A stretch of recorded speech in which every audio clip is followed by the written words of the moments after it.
The wind off Lake Michigan cut through Elena's wool coat like a blade forged from pure malice. 2:17 in the morning. The kind of cold that made your bones ache and your lungs burn with every breath. Snow fell sideways, stinging her cheeks, collecting on her eyelashes, until she had to blink it away every few seconds, just to see the chaos unfolding in front of her. Container Yard. 7 at the Port of Chicago looked like a war zone. Floodlights carved harsh white circles into the darkness, illuminating the massive steel containers stacked 3 high, their surfaces already frosted with a thin layer of ice. Somewhere beyond the fence, a ship's horn bellowed into the night, mournful and low. Elena pressed her phone harder against her ear, her fingers numb despite her leather gloves. "I need you to listen to me very carefully," she said, her voice steady despite the tremor working its way up her spine. Not from cold, from the knowledge of what was at stake. Section 19.12 of the Customs Modernization Act, subsection C, medical supplies classified under HTS Code 3004 fall under emergency clearance provisions when accompanied by a letter of medical necessity from the receiving institution. On the other end of the line, the customs supervisor let out a long breath. She could picture him, probably warm in some government office, probably annoyed at being pulled from whatever late-night Netflix binge he'd been enjoying. "Ma'am, I understand you're upset, but the paperwork discrepancy..." The paperwork discrepancy is a transposed digit on line 47 of the commercial invoice. The shipper wrote 874 instead of 847. That's it. That's the entire reason $5 million worth of dialysis equipment is sitting in your impound lot while 36 patients at Northwestern Memorial are scheduled for treatment in... She glanced at her watch, the face fogged with condensation. 6 hours. Silence on the line. Elena closed her eyes, let the snow kiss her frozen face, and waited. She had learned over 18 years in this industry that silence was a weapon. Most people couldn't stand it. They filled it with words, with concessions, with cracks in their armor. "Let me call my supervisor." "Your supervisor is Michael Chen. His direct line is 773-555-0142. I have his personal cell if you'd prefer. We worked together on the Mercy Hospital shipment last March. The one where your department received a commendation from the Secretary of Health for expedited processing during the supply chain crisis." Another pause, longer this time. "Hold, please." Elena lowered the phone from her ear and exhaled, watching her breath crystallize and vanish into the night. Her feet had gone numb 20 minutes ago. Her nose had stopped running, which probably meant mild frostbite was setting in. She didn't care. Somewhere in that maze of metal containers sat the equipment that would keep people alive. People who had names and families and futures that depended on whether she could navigate the labyrinth of federal bureaucracy in the next few hours. Her driver, a young man named Carlos, who had been with Wellington Logistics for 3 years, appeared at her elbow with a steaming cup of coffee. She took it, wrapped both hands around it, felt the heat seep into her frozen fingers like a small miracle. "Any luck?" he asked. "Working on it. You know." Carlos said, his breath pluming in the frigid air. Most executives would have handled this from home, on the phone, in their pajamas. Elena took a sip of coffee. It was terrible. Gas station blend, burnt and bitter. It was also the most delicious thing she had ever tasted. Most executives don't know the difference between a bill of lading and a commercial invoice. They'd still be on hold with the General Customs hotline listening to Muzak. Her phone crackled back to life. "Ms. Wellington? Still here? I've spoken with Supervisor Chen. He's authorized emergency release under the medical necessity provision. I'll need you to sign a personal guarantee for the duty differential pending documentation correction. I'll be at your office in 15 minutes. She ended the call, handed the coffee back to Carlos, and began walking toward the car. Her legs moved stiffly, joints protesting against the cold, but she didn't slow down. There would be time to thaw out later. Right now, there were signatures to provide, forms to sign, and a convoy of trucks waiting to be loaded. By 5:37 in the morning, the last truck pulled out of Container Yard 7, its headlights cutting through the pre-dawn darkness, carrying $2.3 million worth of dialysis equipment toward Northwestern Memorial. By 6:15, Elena was in her car heater, blasting driving toward downtown Chicago as the first gray light of morning began to seep over the frozen lake. By 7:45, she had showered, changed into a charcoal Armani suit, and was sitting in the Wellington Logistics conference room, a fresh cup of coffee in front of her, watching the board members file in one by one. The conference room occupied the entire northwest corner of the 32nd floor. Floor-to-ceiling windows offered a panoramic view of the Chicago skyline, the buildings still wreathed in morning mist, the lake a sheet of hammered steel in the distance. The table was mahogany polished to a mirror shine, surrounded by 12 leather chairs that cost more than most people's monthly rent. Everything about this room was designed to project power, stability, success. Elena sat in the 7th chair from the head of the table. Not the 6th, which would have placed her directly to the right of the CEO's position. Not the 8th, which would have aligned her with the junior executives. The 7th, a position she had occupied for so long that the leather had molded itself to her shape that the armrests bore the faint impression of her elbows. She watched the board members take their seats, exchanging pleasantries, checking phones, shuffling papers. Gerald Morrison, CFO, who still couldn't read a balance sheet without his reading glasses and a bottle of antacids. Patricia Huang, VP of Human Resources, who had 3 affairs with subordinates buried under ironclad NDAs. David Kowalski, VP of Operations, who took credit for systems Elena had designed and implemented while he was still trying to figure out how to use the company email. At exactly 8 o'clock, the door at the far end of the room swung open and Robert Wellington entered. Her father. At 65, Robert Wellington still commanded a room simply by entering it. 6 feet 2 inches of old money confidence, silver hair swept back from a face that belonged on currency shoulders that hadn't stooped despite decades of carrying what he believed to be the weight of an empire. He wore a navy Brioni suit that cost more than most people's cars, a Patek Philippe watch that cost more than most people's houses, and an expression of benevolent authority that he had practiced in the mirror for so long it had become indistinguishable from his actual personality. Behind him, trailing like a particularly well-dressed shadow, came Tiffany, Elena's sister. At 30, Tiffany Wellington had perfected the art of looking important without actually doing anything. Today, she wore a cream-colored Chanel suit that made her look like she was attending a garden party rather than a board meeting. Her honey-blonde hair falling in perfect waves around a face that had cost their father $40,000 in rhinoplasty and another $20,000 in orthodontics. She held an iPhone in one hand, its rose gold case catching the light, her manicured thumb scrolling through what Elena could only assume was Instagram. Robert took his seat at the head of the table. Tiffany settled into the chair to his right, the 6th chair, the position of honor. She didn't look up from her phone. "Good morning, everyone." Robert's voice filled the room, deep and resonant, the voice of a man accustomed to being listened to. "Before we begin today's agenda, I want to address the situation that developed last night at the port." Elena felt the familiar sensation of erasure beginning, like someone slowly turning down her volume until she faded into background noise. "As some of you may have heard," Robert continued, "we had a critical shipment held up in customs, medical equipment, time-sensitive, the kind of situation that can make or break our reputation with hospital clients." Gerald nodded gravely. Patricia made a sympathetic sound. David looked appropriately concerned. "I'm pleased to report that thanks to the Wellington name, our long-standing relationship with the Port Authority, and a few well-placed calls to our friends in Washington, the shipment was released early this morning. The trucks are en route to Northwestern as we speak." A ripple of approval moved around the table. Murmured congratulations. Robert accepted them with practiced humility. "I also want to recognize someone who showed tremendous team spirit during this crisis." He turned, placed a hand on Tiffany's shoulder. She looked up from her phone, startled, then arranged her features into an expression of modest pride. "Tiffany was on the phone with me all night, keeping morale high, making sure our team knew the family was behind them. That's the kind of leadership that keeps Wellington Logistics ahead of the competition."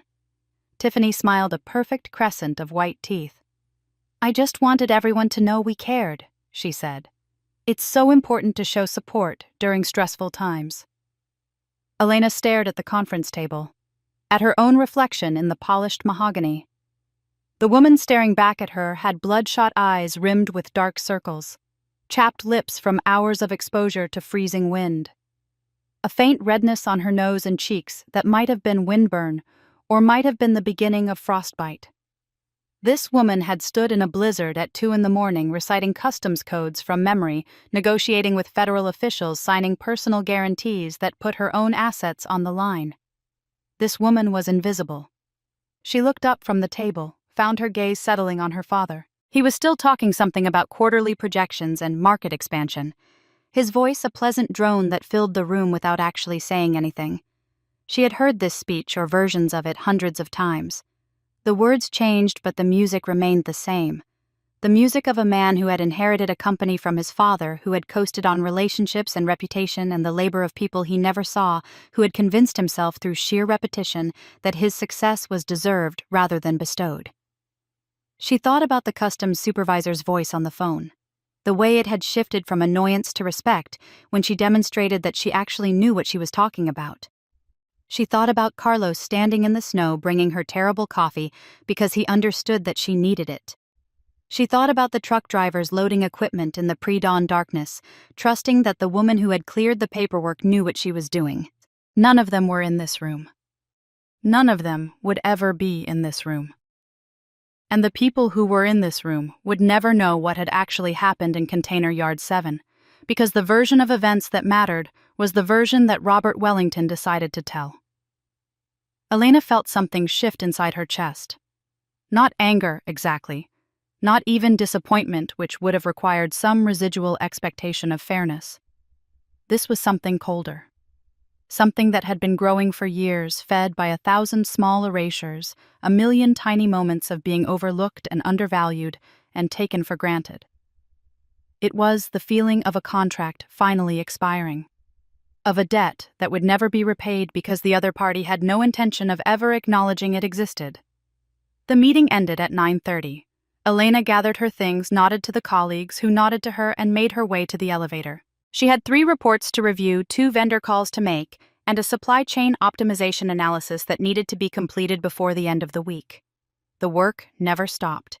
It simply waited, patient and endless, for her to return to it. The elevator doors opened. She stepped inside, pressed the button for the 34th floor where her office waited, and watched the doors begin to close. A hand shot through the gap. The doors retreated, and Robert Wellington stepped into the elevator. "Elena." He pressed the button for the lobby, even though she had already selected her floor. "Walk with me." It wasn't a request. She followed him out of the building into the gray Chicago morning across the plaza toward the coffee shop on the corner. He didn't speak as they walked, and she didn't fill the silence. She had learned that trick from him after all. She had learned most of her tricks from him, though he would never admit it. The coffee shop was nearly empty at this hour, the morning rush having come and gone. Robert ordered a black coffee, no sugar, and took a seat at a table by the window. Elena ordered nothing. She wasn't thirsty. "Your mother called me this morning," Robert said, stirring his coffee with a wooden stick even though there was nothing in it to stir. "She wants to do a family dinner tonight, for your birthday." Elena had almost forgotten. 38 years old today. 38 years of being Robert Wellington's eldest daughter, of being Margaret Wellington's most reliable child, of being Tiffany Wellington's invisible sister. "I have a late meeting," she said. "Cancel it." Robert looked up from his coffee, fixed her with those pale blue eyes that had intimidated boardrooms and broken competitors, and never once, not in 38 years, looked at her with anything resembling warmth. "Your mother has been planning this for weeks.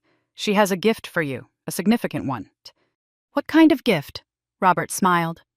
It was the smile he used in negotiations, the one that never reached his eyes.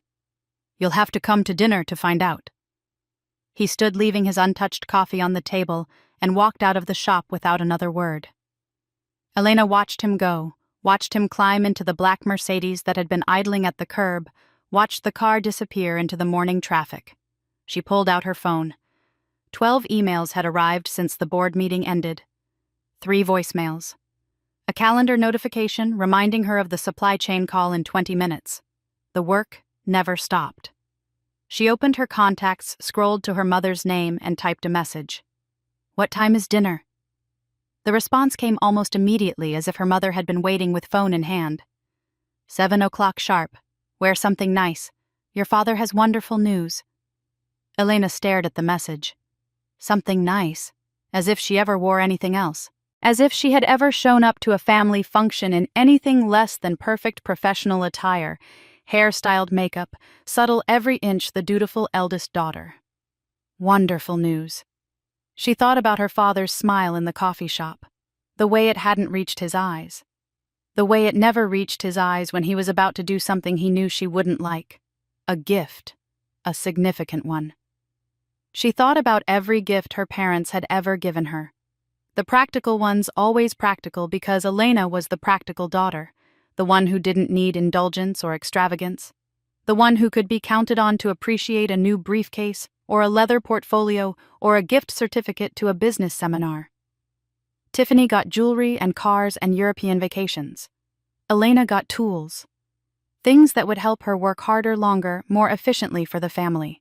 She thought about the company her grandmother had built from nothing 60 years ago when women weren't supposed to build companies. The shares that had passed to Elena when her grandmother died, the only person in the family who had ever seemed to actually see her. 49% of Wellington Logistics left to the granddaughter who reminded her of herself. She thought about the way her father's smile hadn't reached his eyes. Elena closed the message, slipped her phone back into her pocket, and began walking back toward the office. The wind had picked up, carrying with it the promise of more snow. Somewhere across the city, dialysis machines were being unloaded at Northwestern Memorial. Somewhere in Lake Forest, her mother was probably arranging flowers and calling caterers and planning the perfect birthday dinner. Somewhere in Elena's chest, the cold thing that had been growing for years turned over in its sleep. Wonderful news. She remembered something her grandmother had told her once in the last months before the cancer took her.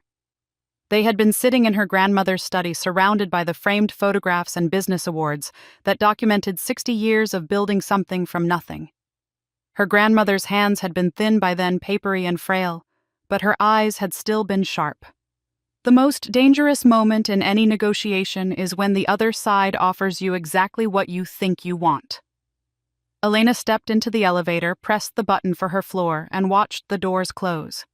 Her reflection stared back at her from the polished metal. Bloodshot eyes, chapped lips, the face of a woman who had been standing in a blizzard 6 hours ago fighting for a company that would never acknowledge her sacrifice. The most dangerous moment.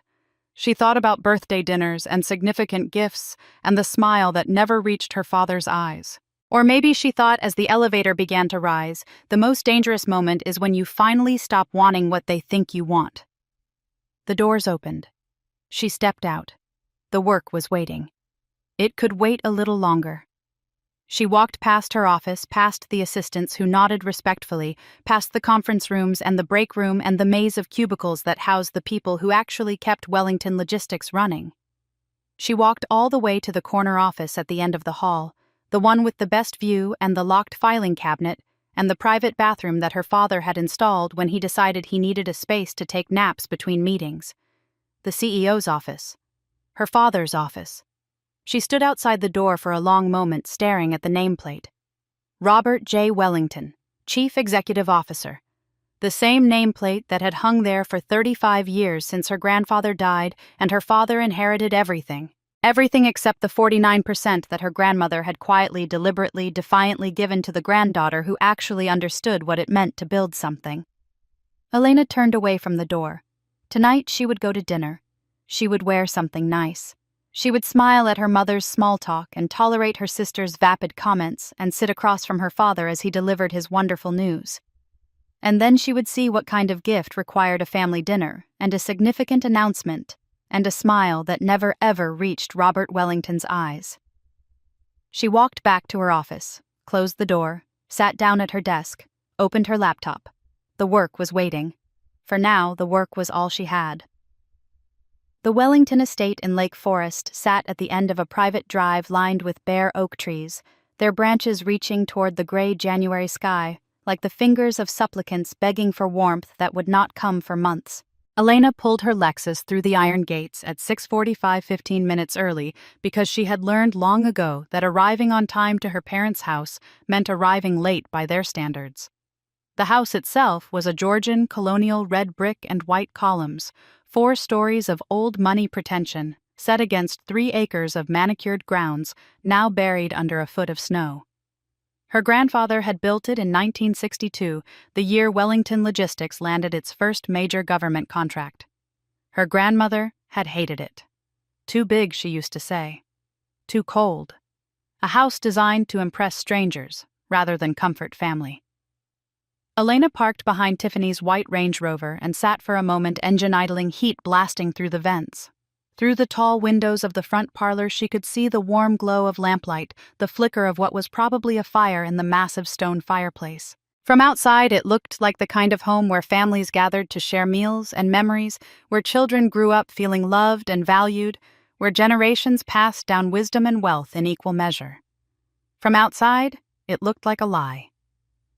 She turned off the engine, gathered her coat and purse, and walked up the flagstone path to the front door. Before she could ring the bell, the door swung open and her mother appeared in a cloud of Chanel No. 5 and forced cheer. Margaret Wellington was 63 years old and had spent the last 40 of those years perfecting the art of appearing happy.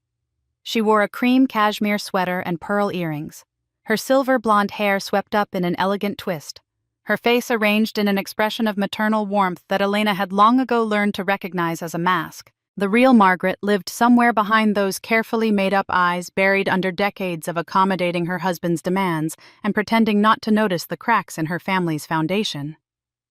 "Elena, darling, happy birthday."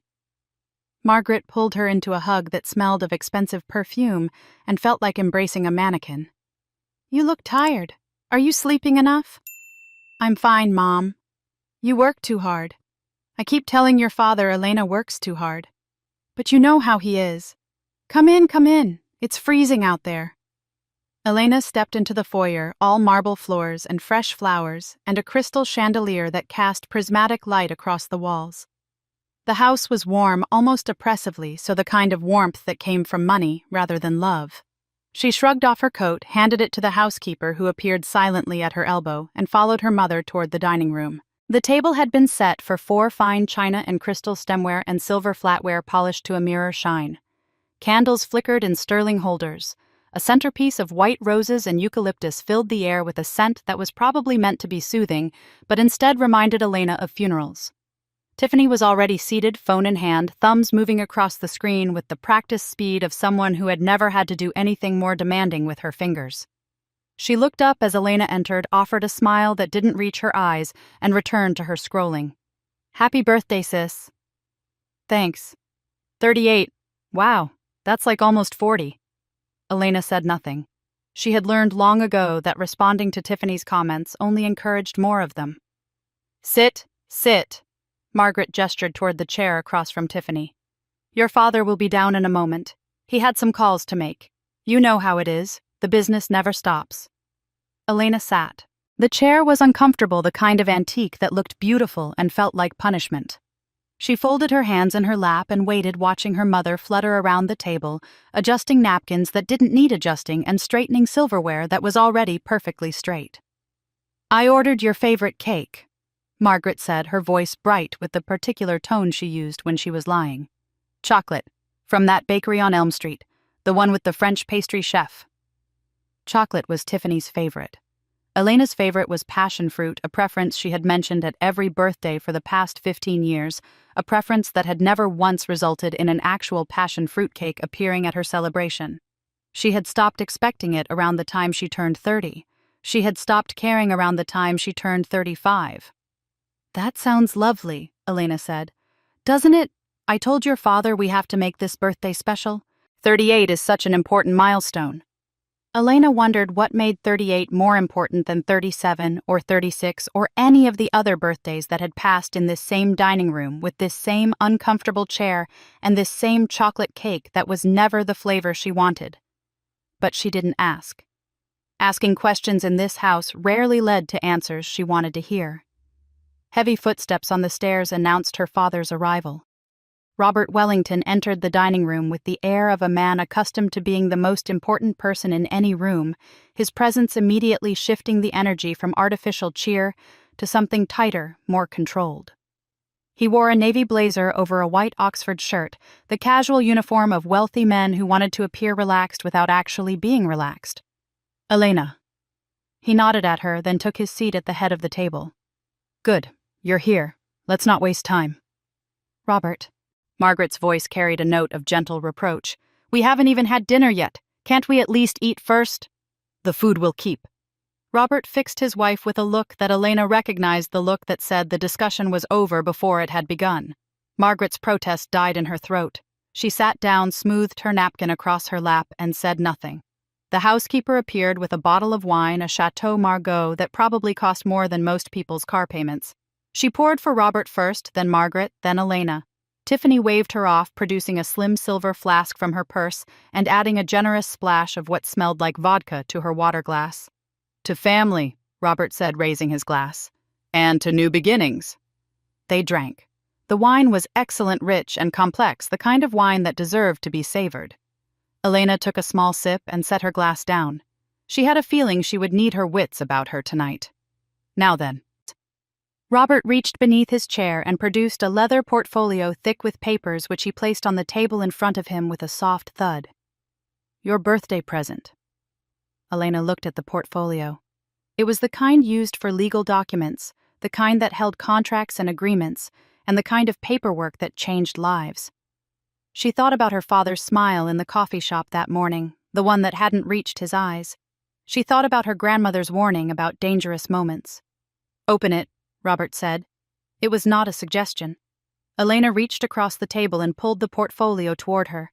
The leather was smooth and cold under her fingers. She unzipped it slowly, deliberately giving herself time to prepare for whatever waited inside.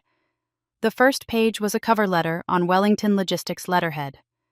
The second page was a summary of terms. The third page was the beginning of what appeared to be a share transfer agreement, dense with legal language and numbered clauses and the kind of fine print that hid knives in its margins. She read the summary of terms twice, then a third time, making sure she understood what she was seeing. The words blurred and sharpened, as if they couldn't decide whether to be real. Transfer of 49% ownership stake in Wellington Logistics Incorporated from Elena Marie Wellington to Tiffany Ann Wellington. Consideration $1. She looked up from the document. Her father was watching her with the expression of a man who had already decided how this conversation would end. "I don't understand," she said, though she understood perfectly. "It's simple." Robert leaned back in his chair, steepled his fingers beneath his chin. "Your grandmother left you those shares because she was sentimental. She liked you. That's fine. But sentimentality has no place in business. Tiffany needs those shares." "Why?" "Because she's getting married." Elena glanced at her sister. Tiffany was still looking at her phone, apparently uninterested in the conversation that would determine the future of a company worth tens of millions of dollars. "To whom?" "Harrison Blackwell, the third." Robert said the name with the reverent tone usually reserved for religious figures. "His family owns Blackwell Capital. They've expressed interest in a strategic partnership with Wellington Logistics. But Harrison's father is old-fashioned. He wants to see that Tiffany has a stake in the family business. She has a stake. She owns 2%, the same 2% you gave her when she graduated college. 2% isn't enough. Harrison's family expects more. They expect a partner, not a dependent." The word hung in the air, heavy with implication. If Tiffany owns 49%, she becomes an equal partner, a woman of substance. The kind of woman the Blackwells would be proud to welcome into their family. Elena looked at her mother. Margaret was studying her wineglass as if it contained the secrets of the universe, her face carefully blank. "And what do I get?" Elena asked, turning back to her father. "You get to keep your job." Robert smiled the same smile from the coffee shop, the smile that never reached his eyes. "Chief Operating Officer. It's a good title, good salary, good benefits. You'll just step back from the ownership side of things. Let Tiffany handle the strategic decisions, the board meetings, the things that require a certain presence." "Presence? You know what I mean. Tiffany photographs well. She's good at events. Charming. The kind of face we need representing Wellington Logistics to the world. He waved his hand vaguely. "You're better behind the scenes. You've always been better behind the scenes." Elena thought about Container Yard 7. About standing in a blizzard at 2 a.m, reciting customs codes, saving $5 million worth of medical equipment through sheer force of competence and will. She thought about the board meeting this morning, about watching her father take credit for her work, about watching Tiffany accept praise for doing nothing. behind the scenes, invisible, useful but not valued. "I'm not going to sign this," she said. Her voice was calm, level, the voice she used in negotiations when she needed the other party to understand that she was serious without understanding how serious. Robert's smile flickered. "Excuse me. Those shares were left to me by grandmother. They're mine. I'm not giving them away for $1 so that Tiffany can impress some trust fund family." "Elena," Margaret's voice was soft pleading. "Please, think about what you're saying." "I've thought about it. The answer is no." The silence that followed was absolute. Even Tiffany looked up from her phone, her perfectly shaped eyebrows rising in surprise. Apparently, no one had told her that this dinner might involve actual conflict. Robert placed both hands flat on the table. His jaw tightened. His eyes, which had been cool and calculating, began to heat with something darker. "Let me explain something to you," he said, his voice dropping to the low register that Elena remembered from childhood, the voice that preceded punishment. "Those shares don't belong to you. They belong to this family, to this company. Your grandmother gave them to you because she was confused at the end. Sentimental. She didn't understand the implications of what she was doing. She understood perfectly. She was dying of cancer and pumped full of morphine. She wasn't thinking clearly. If I had known what she was planning, I would have stopped it. But you didn't know, because she didn't trust you." The words came out before Elena could stop them, sharp and true and irretrievable. Robert's hand slammed down on the table. The crystal stemware jumped. Wine sloshed over the rim of Margaret's glass, spreading across the white tablecloth like blood. "You ungrateful!" He stopped himself, took a breath, visibly wrestled his anger back under control. "I built this company. I turned a regional trucking business into a national logistics empire. Everything you have, your education, your career, your apartment, your car, all of it came from me, from my work, my sacrifice. You inherited this company from your father, who inherited it from grandmother. She built it. She built it from nothing while your grandfather was drinking himself to death at the country club. You just..." Elena paused, chose her next words carefully. "You just kept it running." The silence that followed was different from the one before. This silence had teeth. "You think you're so smart." Robert's voice was barely above a whisper. "You think because you can quote customs codes and balance spreadsheets that you understand how the world works. You don't. You don't understand anything." "Then explain it to me." "Fine. Here's how it works. You sign those papers tonight and everything stays the same. You keep your job, you keep your salary, you keep your nice little life. Your team keeps their jobs. Carlos, Maria, that accounting girl you're so fond of, what's her name, Jennifer.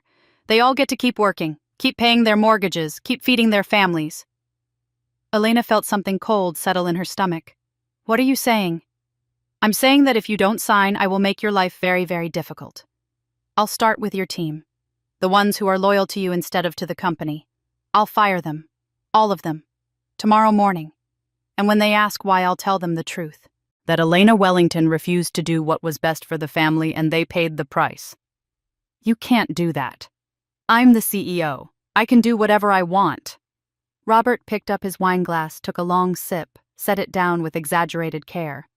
"But that's just the beginning. If you walk out of here without signing, I'll make sure you never work in logistics again. Not in Chicago. Not anywhere. I know everyone in this industry. Everyone. One phone call from me and you're unemployable. You'll be 40 years old with a useless resume and a reputation for being difficult.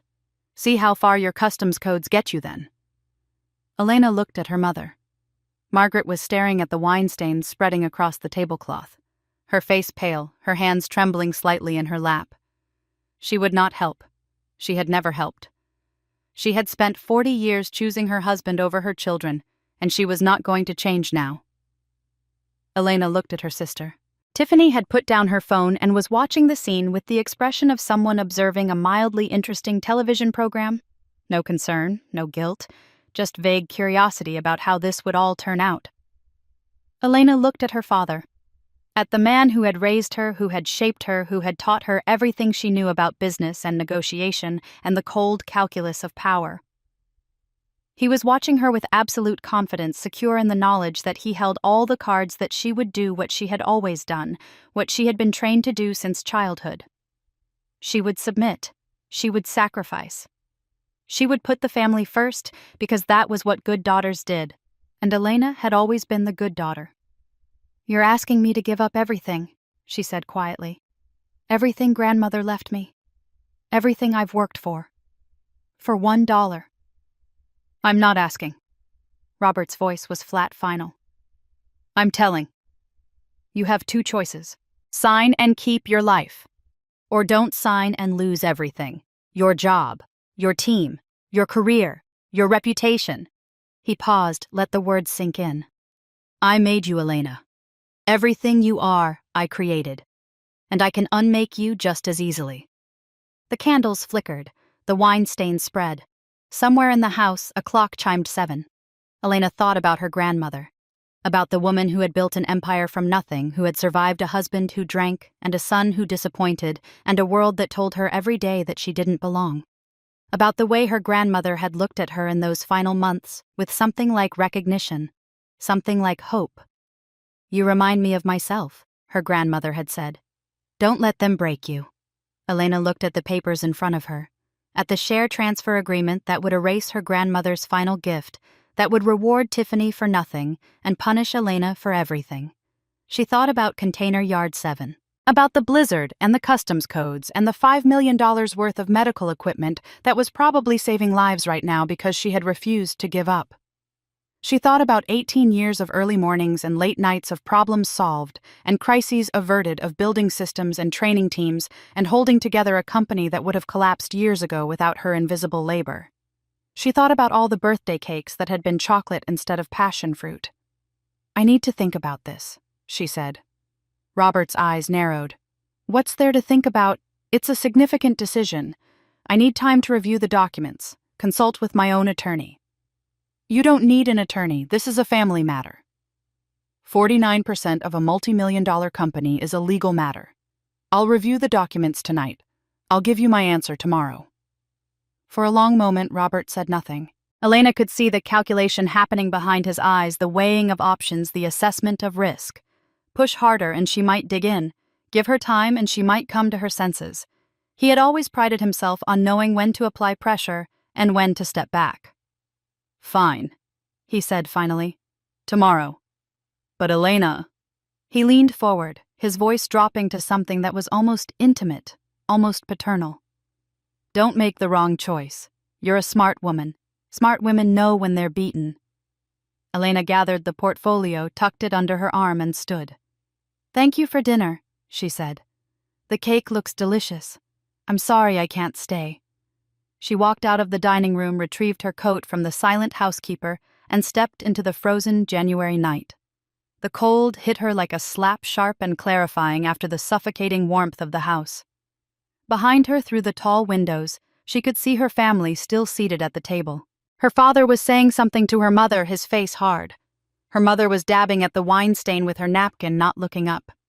Her sister had returned to her phone, already bored now that the drama had ended. Elena got into her car, started the engine, and sat for a moment in the darkness, watching her breath fog the windshield. She thought about her father's ultimatum. Sign or lose everything. She thought about her grandmother's warning. The most dangerous moment in any negotiation is when the other side offers you exactly what you think you want. She thought about the share transfer agreement in her lap, the legal language that would strip away everything her grandmother had given her, everything she had spent 18 years protecting and building and earning. And for the first time in as long as she could remember, Elena Wellington began to smile. It was not a happy smile. It was not a kind smile. It was the smile of a woman who had just realized something important, something that changed everything. Her father thought he held all the cards. Her father was wrong. She put the car in gear and drove away from the house, away from the family that had never seen her, toward the city lights glittering in the distance like promises waiting to be kept. Tomorrow she would give them her answer. But first she had a phone call to make. The Starlight Diner sat on the corner of Halsted and Division, a chrome and neon relic from an era when diners served coffee in ceramic mugs and waitresses called everyone honey. At 4:53 in the morning, it was nearly empty, just a long-haul trucker nursing a plate of eggs at the counter and a pair of nurses finishing their night shift with slices of pie that had probably been sitting in the display case since yesterday afternoon. Elena had chosen this place precisely because it was nowhere anyone from her world would ever go. The Wellington family frequented establishments with valet parking and wine lists and waitstaff who knew better than to make eye contact. The Starlight Diner had sticky menus and a jukebox that only played songs from the 1970s and a neon sign in the window that buzzed like an angry wasp. She sat in a booth near the back, the leather portfolio from last night resting on the table in front of her like an accusation. She had not slept. She had spent the hours between midnight and 4, going through the documents page by page, clause by clause, making notes in the margins with a red pen she had bought specifically for this purpose. The pages were now covered in her small, precise handwriting questions and observations and connections that formed a map only she could read. The bell over the door chimed. Elena looked up to see Marcus Chen stepping into the diner, briefcase in one hand, travel mug in the other, his usually immaculate suit slightly rumpled from being pulled on in haste. He scanned the room, spotted her, and made his way to the booth with the expression of a man who had been dragged from a warm bed to deal with something he suspected would ruin his entire week. This better be important. He slid into the seat across from her, set his briefcase on the worn vinyl beside him. Your message said urgent. Your message said family emergency. Your message did not say I would be meeting you in a diner that looks like it was decorated by someone who peaked in 1974. Coffee. I have coffee. He lifted his travel mug, took a long sip, grimaced. Had coffee. It's cold now. Fine, yes. Coffee. Elena signaled the waitress, a tired-looking woman in her 50s, with a name tag that said Dolores, who shuffled over with a pot of coffee and 2 mugs that had probably seen better decades. She poured without comment, left the pot on the table, and shuffled away.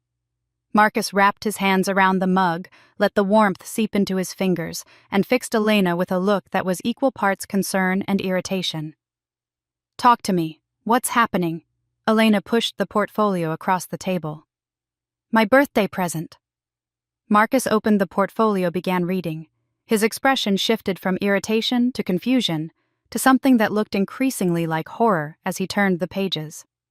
By the time he reached the summary of terms, his coffee sat forgotten, going cold for the second time that morning. This is... He flipped back to the beginning, read it again as if hoping the words might have changed in the intervening seconds. Elena, this is robbery. This is broad daylight, gun to your head, hand over the wallet robbery. They want you to transfer 49% of a company worth... He did some quick mental math. Conservatively, $60 million. For $1. $1. I know. Your grandmother left you those shares specifically, explicitly. The will was airtight. I know because I helped draft it. Marcus was fully awake now, his legal mind spinning through implications and options. We can fight this. Undue influence, coercion, breach of fiduciary duty. Your father threatened your employees. He threatened your career. That's textbook duress. No court in Illinois would enforce an agreement signed under these conditions.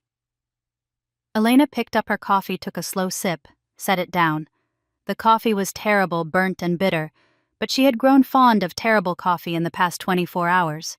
It reminded her of Container Yard 7. It reminded her of who she really was, underneath the Armani suits and the corner office, and the 18 years of making herself invisible. Turn to page 42, she said. Marcus frowned, flipped through the documents until he found the page. What am I looking at? Clause 11.b. Read it. He read. His frown deepened. He read it again. The loan agreement, he said slowly. The $40 million credit facility with First Chicago Bank. This clause references the original loan terms.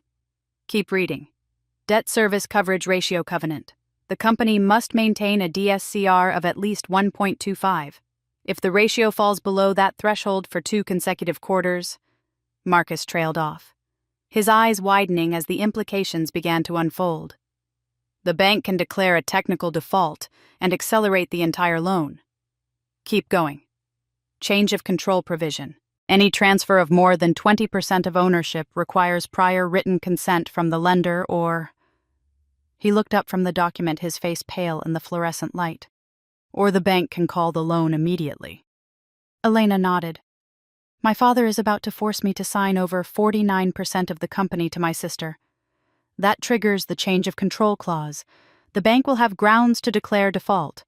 But surely they'll cure it, get the bank's consent after the fact. Maybe, if they ask nicely, if the bank is feeling generous.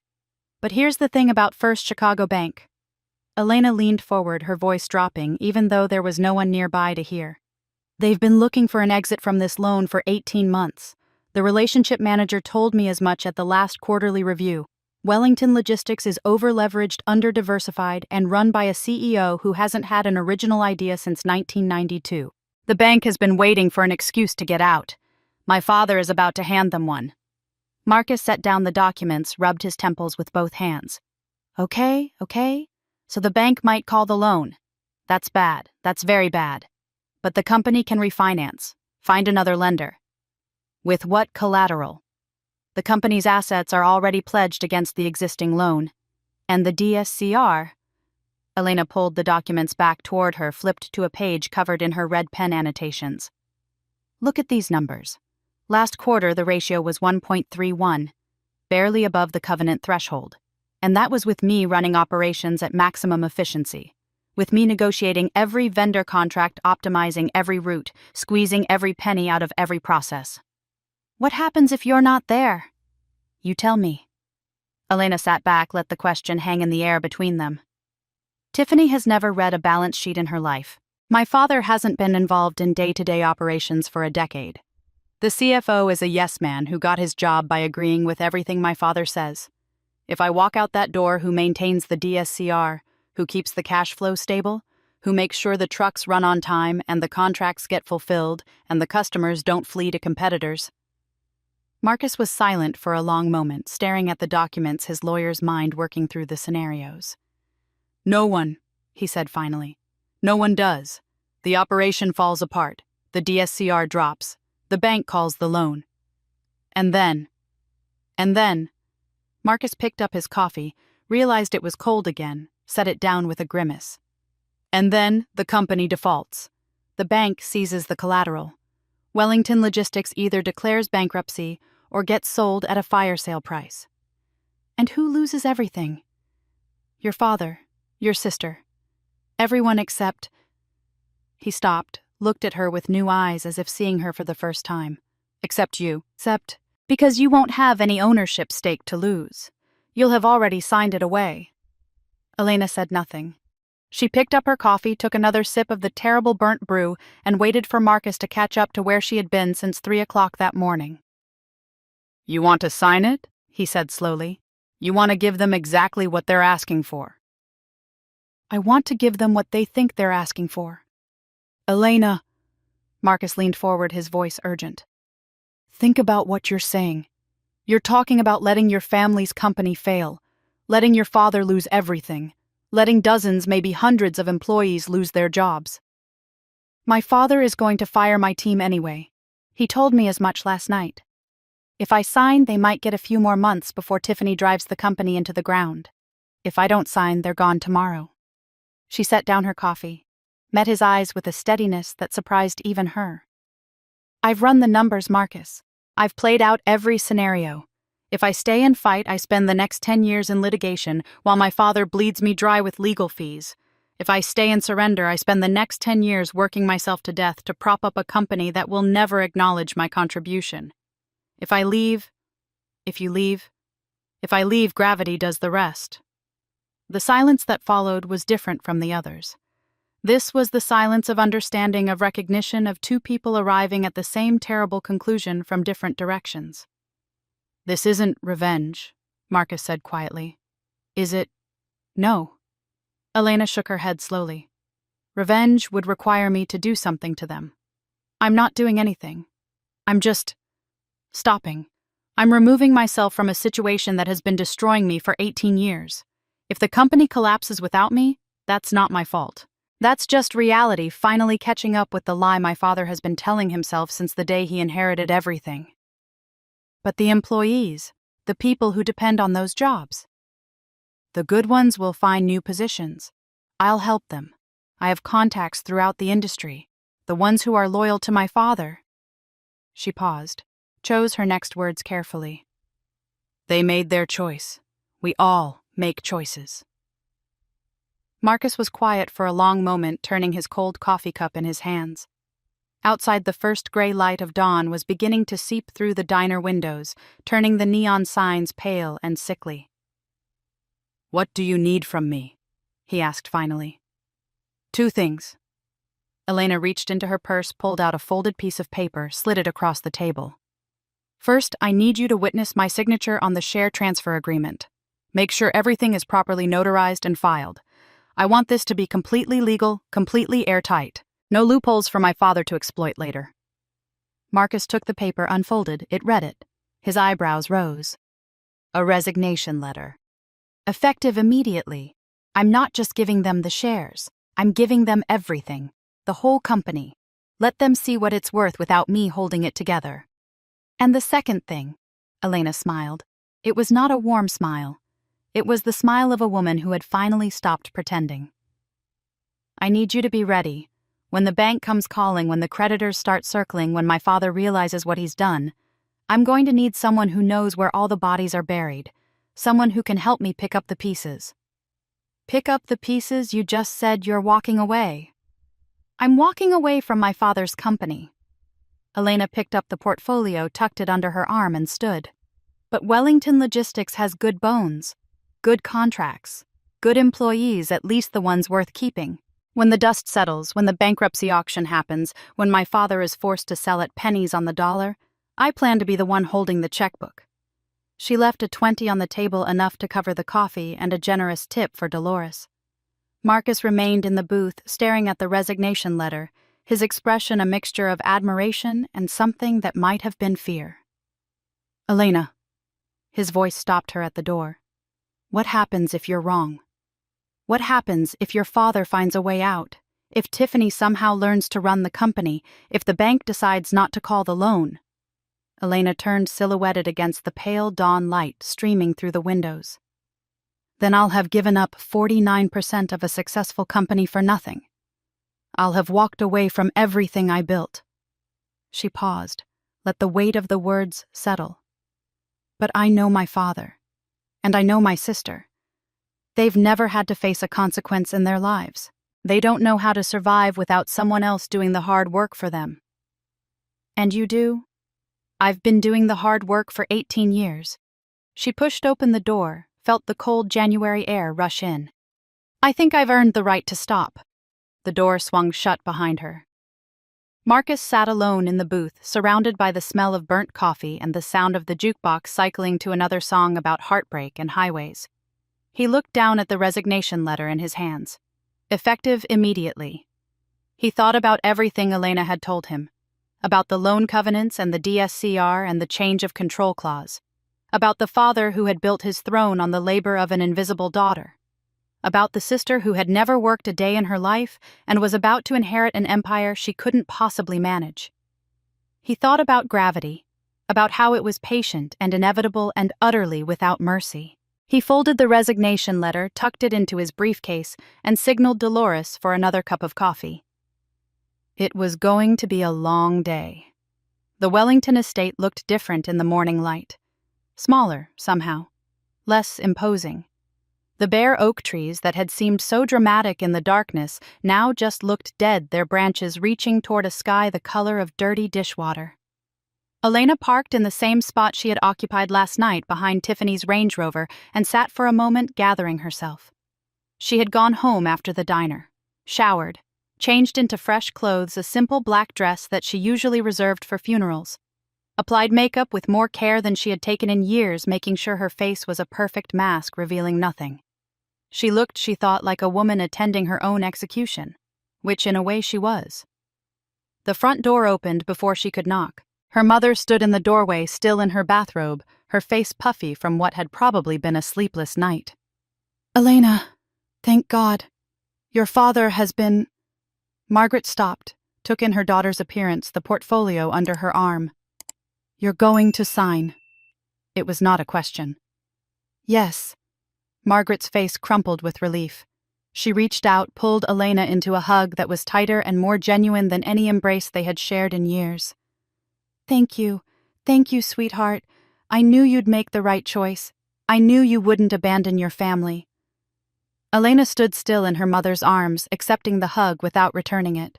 She thought about the machine she had seen in Margaret's purse last night, the recorder that her mother had planned to use against her.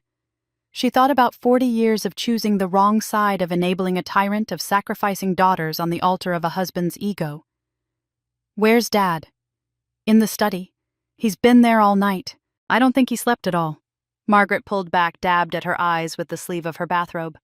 He was so worried, Elena. We both were. We thought you might do something foolish. I'm not going to do anything foolish. Elena stepped past her mother into the foyer toward the study at the back of the house. I'm going to do exactly what Dad asked. The study was Robert Wellington's sanctuary, a room full of dark wood and leather furniture, and the mounted heads of animals he had paid other people to kill. He sat behind a massive desk, still wearing the clothes from last night, his silver hair disheveled, his eyes red-rimmed and shadowed. A crystal tumbler sat in front of him, empty beside a bottle of scotch that was considerably less full than it had been 12 hours ago. He looked up as Elena entered, and for just a moment she saw something in his face that might have been fear. Then the mask came down, and he was Robert Wellington again, the tyrant, the king, the man who had never admitted to a mistake in his entire life. You're back. I'm back. Elena set the portfolio on his desk, opened it, turned to the signature page. I've reviewed the documents. I'm prepared to sign. Robert's eyes narrowed, searching her face for some sign of deception. Just like that. Just like that. She pulled a pen from her purse, the same red pen she had used to annotate the documents at the diner, and held it over the signature line. But first, I want to be clear about what's happening here. I want you to look me in the eye and tell me that this is what you want. Of course it's what I want. I wouldn't have asked if it wasn't what I wanted. You want me to give up 49% of the company that grandmother built, the shares she left me specifically because she didn't trust you with them. You want me to hand them to Tiffany, who has never read a financial statement, who has never managed an employee, who has never done a single day of real work in her entire life. You want me to do this so that she can impress some trust fund family and marry a man whose only qualification is that his great-grandfather made a fortune in steel. Elena's voice was steady calm, the voice of a woman reading terms and conditions. Is that correct? Robert's jaw tightened. That's a very cynical way of putting it. Is it incorrect? Tiffany will grow into the role. She has potential. She has potential. Elena nodded slowly. All right, if you say so. She signed her name on the signature line. The pen moved smoothly across the paper, leaving behind letters that were neat and precise and absolutely irrevocable. She signed the second page, and the third initialed the clauses her father's lawyers had flagged, dated each page in the space provided. When she was finished, she straightened up, capped the pen, and looked at her father with an expression that was completely unreadable. Congratulations, she said. It's done. The shares are Tiffany's now. All of them. She paused, let the words settle. The assets and the liabilities, the contracts and the covenants, the employees and the obligations. All of it. She's responsible for all of it now. Robert reached for the documents, began flipping through them, checking the signatures, making sure everything was in order. His hands were trembling slightly, though whether from relief or alcohol or something else entirely, Elena couldn't tell. Good, he said. Good. I knew you'd come to your senses. I knew you'd do the right thing for this family. I'm not finished. Robert looked up. Elena reached into her purse, pulled out a single sheet of paper, and placed it on the desk beside the portfolio. What's this? My resignation. Effective immediately. The silence that followed was absolute. Robert stared at the paper, then at Elena, then at the paper again, as if hoping one of them might explain what he was seeing. Your resignation. I'm leaving Wellington Logistics. Today, right now. I'm cleaning out my office this afternoon, and I won't be back. Elena's voice was pleasant, conversational, as if she were discussing the weather. I assumed you'd want to know, since you'll need to find someone to handle my responsibilities. The vendor negotiations that are due this week, the customs review that's scheduled for Monday, the quarterly financial reports that need to be filed with the bank by the 15th. You can't resign. Robert's voice was rising, the controlled fury of a man who was just beginning to realize that something had gone very wrong. You just signed the papers. You agreed to stay on as COO. I agreed to transfer my shares. I never agreed to keep working for a company that no longer belongs to me. Elena smiled the same pleasant smile she used in negotiations when the other party had just made a critical error. You should read the documents more carefully, Dad. Clause 7.4. The share transfer is independent of any employment arrangement. You got my shares. You don't get my labor. This is betrayal. This is sabotage. You planned this. I planned to give you exactly what you asked for. Elena turned toward the door. You wanted the shares, you have them. You wanted Tiffany to be the face of the company, now she can be. You told me last night that you don't need me. That Tiffany could hire 10 people like me. So hire them. I'm sure they'll do a wonderful job. You think you're clever. Robert was on his feet now, his face flushed with rage, his hands balled into fists at his sides. You think this changes anything. You're nothing without this company, nothing without this family. I made you. Everything you know, everything you are came from me. And you think you can just walk away? Elena stopped at the door, her hand on the frame. She turned, looked at her father, really looked at him, seeing him clearly for perhaps the first time in her life. She saw the bluster and the rage and the desperation underneath the dawning awareness that something had shifted, that the ground beneath his feet was no longer as solid as he had believed. You didn't make me, Dad. Grandmother made me. She taught me everything worth knowing about business, about integrity, about building something real instead of just inheriting something and pretending you earned it. Elena's voice was quiet, almost gentle. You know what else she taught me? She taught me that some people will never see your value no matter how hard you work, no matter how much you sacrifice. And when you finally realize that you have two choices, keep sacrificing, keep hoping, keep dying by inches, or walk away and let them face the consequences of their own choices. Consequences. Robert laughed, a harsh, bitter sound. What consequences? I've been running this company for 35 years. I can run it without you. Tiffany can learn. We'll hire consultants. We'll bring in experts. You're not as irreplaceable as you think you are. Maybe not. Elena smiled again, and there was something in that smile that made Robert's laughter die in his throat. I guess we'll find out.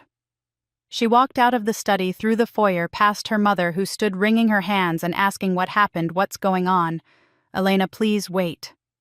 She walked out the front door into the cold January morning toward her car waiting in the driveway. Behind her, she heard her father's voice raised to a shout that echoed across the frozen lawn. You think I need you? I don't need you. Tiffany can hire 10 people like you, 100 people. You're nothing, Elena. Nothing without this family. Elena opened her car door, paused, looked back at the house one last time, at the Georgian columns and the red brick facade and the windows that reflected the gray winter sky like blind eyes. Start counting, she said. Her voice was quiet, but somehow it carried across the distance between them, clear and cold as the January air. Then she got in her car, started the engine, and drove away. She did not look back. 2 weeks felt like a lifetime when you stopped measuring time by deadlines and deliverables. Elena stood in the kitchen of her Lincoln Park apartment, a vintage watering can in hand, carefully tending to the collection of houseplants that lined the windowsill above her sink. A fiddle-leaf fig she had bought 3 years ago and never had time to properly care for. A pothos that had been slowly dying from neglect. A small collection of succulents that her assistant Jennifer had given her for Christmas, still in their original pots because she had never found a moment to repot them. Now she had nothing but moments. The morning sun streamed through the windows, casting long golden rectangles across the hardwood floor. It was 10:30 in the morning on a Tuesday, an hour when she would normally have been in her third meeting of the day, juggling vendor calls and logistics reports and the endless small crises that kept Wellington Logistics running. Instead, she was wearing yoga pants and an oversized sweater, her hair loose around her shoulders, her feet bare against the cool floor. She moved from plant to plant, checking soil, moisture, examining leaves for signs of stress, adjusting positions to maximize sunlight exposure. Simple tasks. Meditative tasks. The kind of tasks that required just enough attention to keep the mind occupied without demanding anything more. Her phone buzzed on the counter. She ignored it, finished watering the succulents, set down the watering can, and only then allowed herself to look at the screen. A text from Jennifer. "You need to hear this." Elena picked up the phone, walked to the living room, settled onto the yoga mat she had laid out earlier that morning. She had started doing yoga 3 days after her resignation, partly because she needed something to fill the hours, partly because her body had been carrying 18 years of tension that was only now beginning to release. Her shoulders ached constantly, her neck was stiff, her lower back complained every time she tried to sit still. The yoga helped, slowly. She opened the message thread with Jennifer, scrolled through the updates that had been trickling in over the past 2 weeks. Jennifer Huang had been Elena's assistant for 6 years, a brilliant young woman with a degree in finance who had taken an administrative job because she believed in learning from the ground up. She had also been one of the first people Robert had fired the day after Elena's resignation as part of what he called a restructuring initiative and what everyone else recognized as a purge of anyone loyal to his eldest daughter. Jennifer had landed on her feet as Elena had known she would. A position at a competing logistics firm, better pay, better hours, better future. But she had also maintained contact with friends still inside Wellington Logistics Friends, who were happy to share what was happening in the wake of Elena's departure. The updates painted a picture that would have been amusing if it hadn't involved real people's livelihoods. Day 3. Tiffany arrived at the office at 11:30, complained about the coffee left at 2 for a spa appointment. Day 5. Robert discovered that Elena's direct reports had been doing work he thought was being handled by different departments entirely. 3 separate functions had to be redistributed among people who had no idea how to perform them. Day 8. Tiffany fired the chief accounting officer, a woman named Patricia Moreno, who had been with the company for 12 years, because, and this was a direct quote, she had a negative energy that was blocking Tiffany's creative vision. Day 10. Patricia's replacement arrived. A young woman named Brittany, something a college friend of Tiffany's whose primary qualification appeared to be her willingness to agree with everything Tiffany said. Day 12, Tiffany approved a $200,000 renovation of the CEO's office, including new furniture, new carpet, a meditation corner, and a juice bar. Day 14. Today. Elena read Jennifer's latest message twice. The routing system crashed this morning. Complete failure. No one can access the logistics database. No one knows the admin credentials. David Kowalski has been on the phone with the IT vendor for 4 hours trying to get emergency access, but apparently there is some kind of security protocol that requires verification from the system administrator. Elena set down the phone, lay back on her yoga mat, and stared at the ceiling. The routing system. The central nervous system of Wellington Logistics, the software that coordinated every truck, every shipment, every delivery across the entire network. She had implemented that system 7 years ago, had overseen its installation, had personally configured the security protocols to ensure that no single point of failure could bring down the entire operation. The admin credentials were tied to her personal account, an account that, per the IT security policy she had drafted and her father had signed without reading, would have been automatically deactivated and purged 72 hours after her departure. She had not sabotaged anything. She had not changed any passwords or deleted any files or planted any logic bombs in the code. She had simply left and in leaving had taken with her the institutional knowledge that made the system work. Her phone buzzed again. Another message from Jennifer. It gets worse. There is a shipment stuck at the port. Medical equipment again. The same customs issue from last month. No one knows how to handle it. No one even knows who to call. Elena closed her eyes, let the information wash over her, felt something complicated moving through her chest. Not quite satisfaction. Not quite grief. Something in between, something that had no name, but felt like the slow release of a breath she had been holding for 18 years. This was what she had predicted. This was what she had known would happen from the moment she signed those papers in her father's study. The house of cards was beginning to tremble. She rolled onto her side, pushed herself up to sitting, and reached for her phone again. Her fingers hovered over the screen for a moment, considering. Then she typed a response to Jennifer. "Keep me updated." And Jennifer. "Thank you." The response came almost immediately. "You saved my career by connecting me with Hartwell Logistics. This is the least I can do. Also, everyone here says hello and hopes you are doing well." Elena smiled, a small private expression that no one was there to see. She was doing well. For the first time in longer than she could remember, she was doing well. The yoga routine took 45 minutes, a sequence she had learned from a video series recommended by a colleague years ago, a series she had bookmarked and never found time to actually watch. Now she had time. Now she had nothing but time. Downward dog warrior 1, warrior 2, triangle pose. Her body moved through the positions with increasing ease, the stiffness in her joints slowly giving way to something that might eventually become flexibility. She breathed in through her nose, out through her mouth, counting each breath, letting the rhythm carry her away from the thoughts that wanted to crowd in. What was happening at Wellington? What her father was thinking? What her sister was doing? Whether the medical equipment would reach the hospital in time? Whether anyone would suffer because she had walked away? She pushed the thoughts aside, returned to her breath, returned to the mat beneath her, and the sunlight streaming through the windows, and the simple fact of her own body moving through space. This was her life now. This quiet apartment, these neglected plants, this yoga mat. No phone calls at 2 a.m, no board meetings where she sat invisible in the corner, no father who looked through her as if she were made of glass. The guilt would come later, she knew. It was already starting, small tendrils of doubt that crept in during the quiet moments, questions about responsibility and collateral damage, and the employees who would lose their jobs when the company finally collapsed.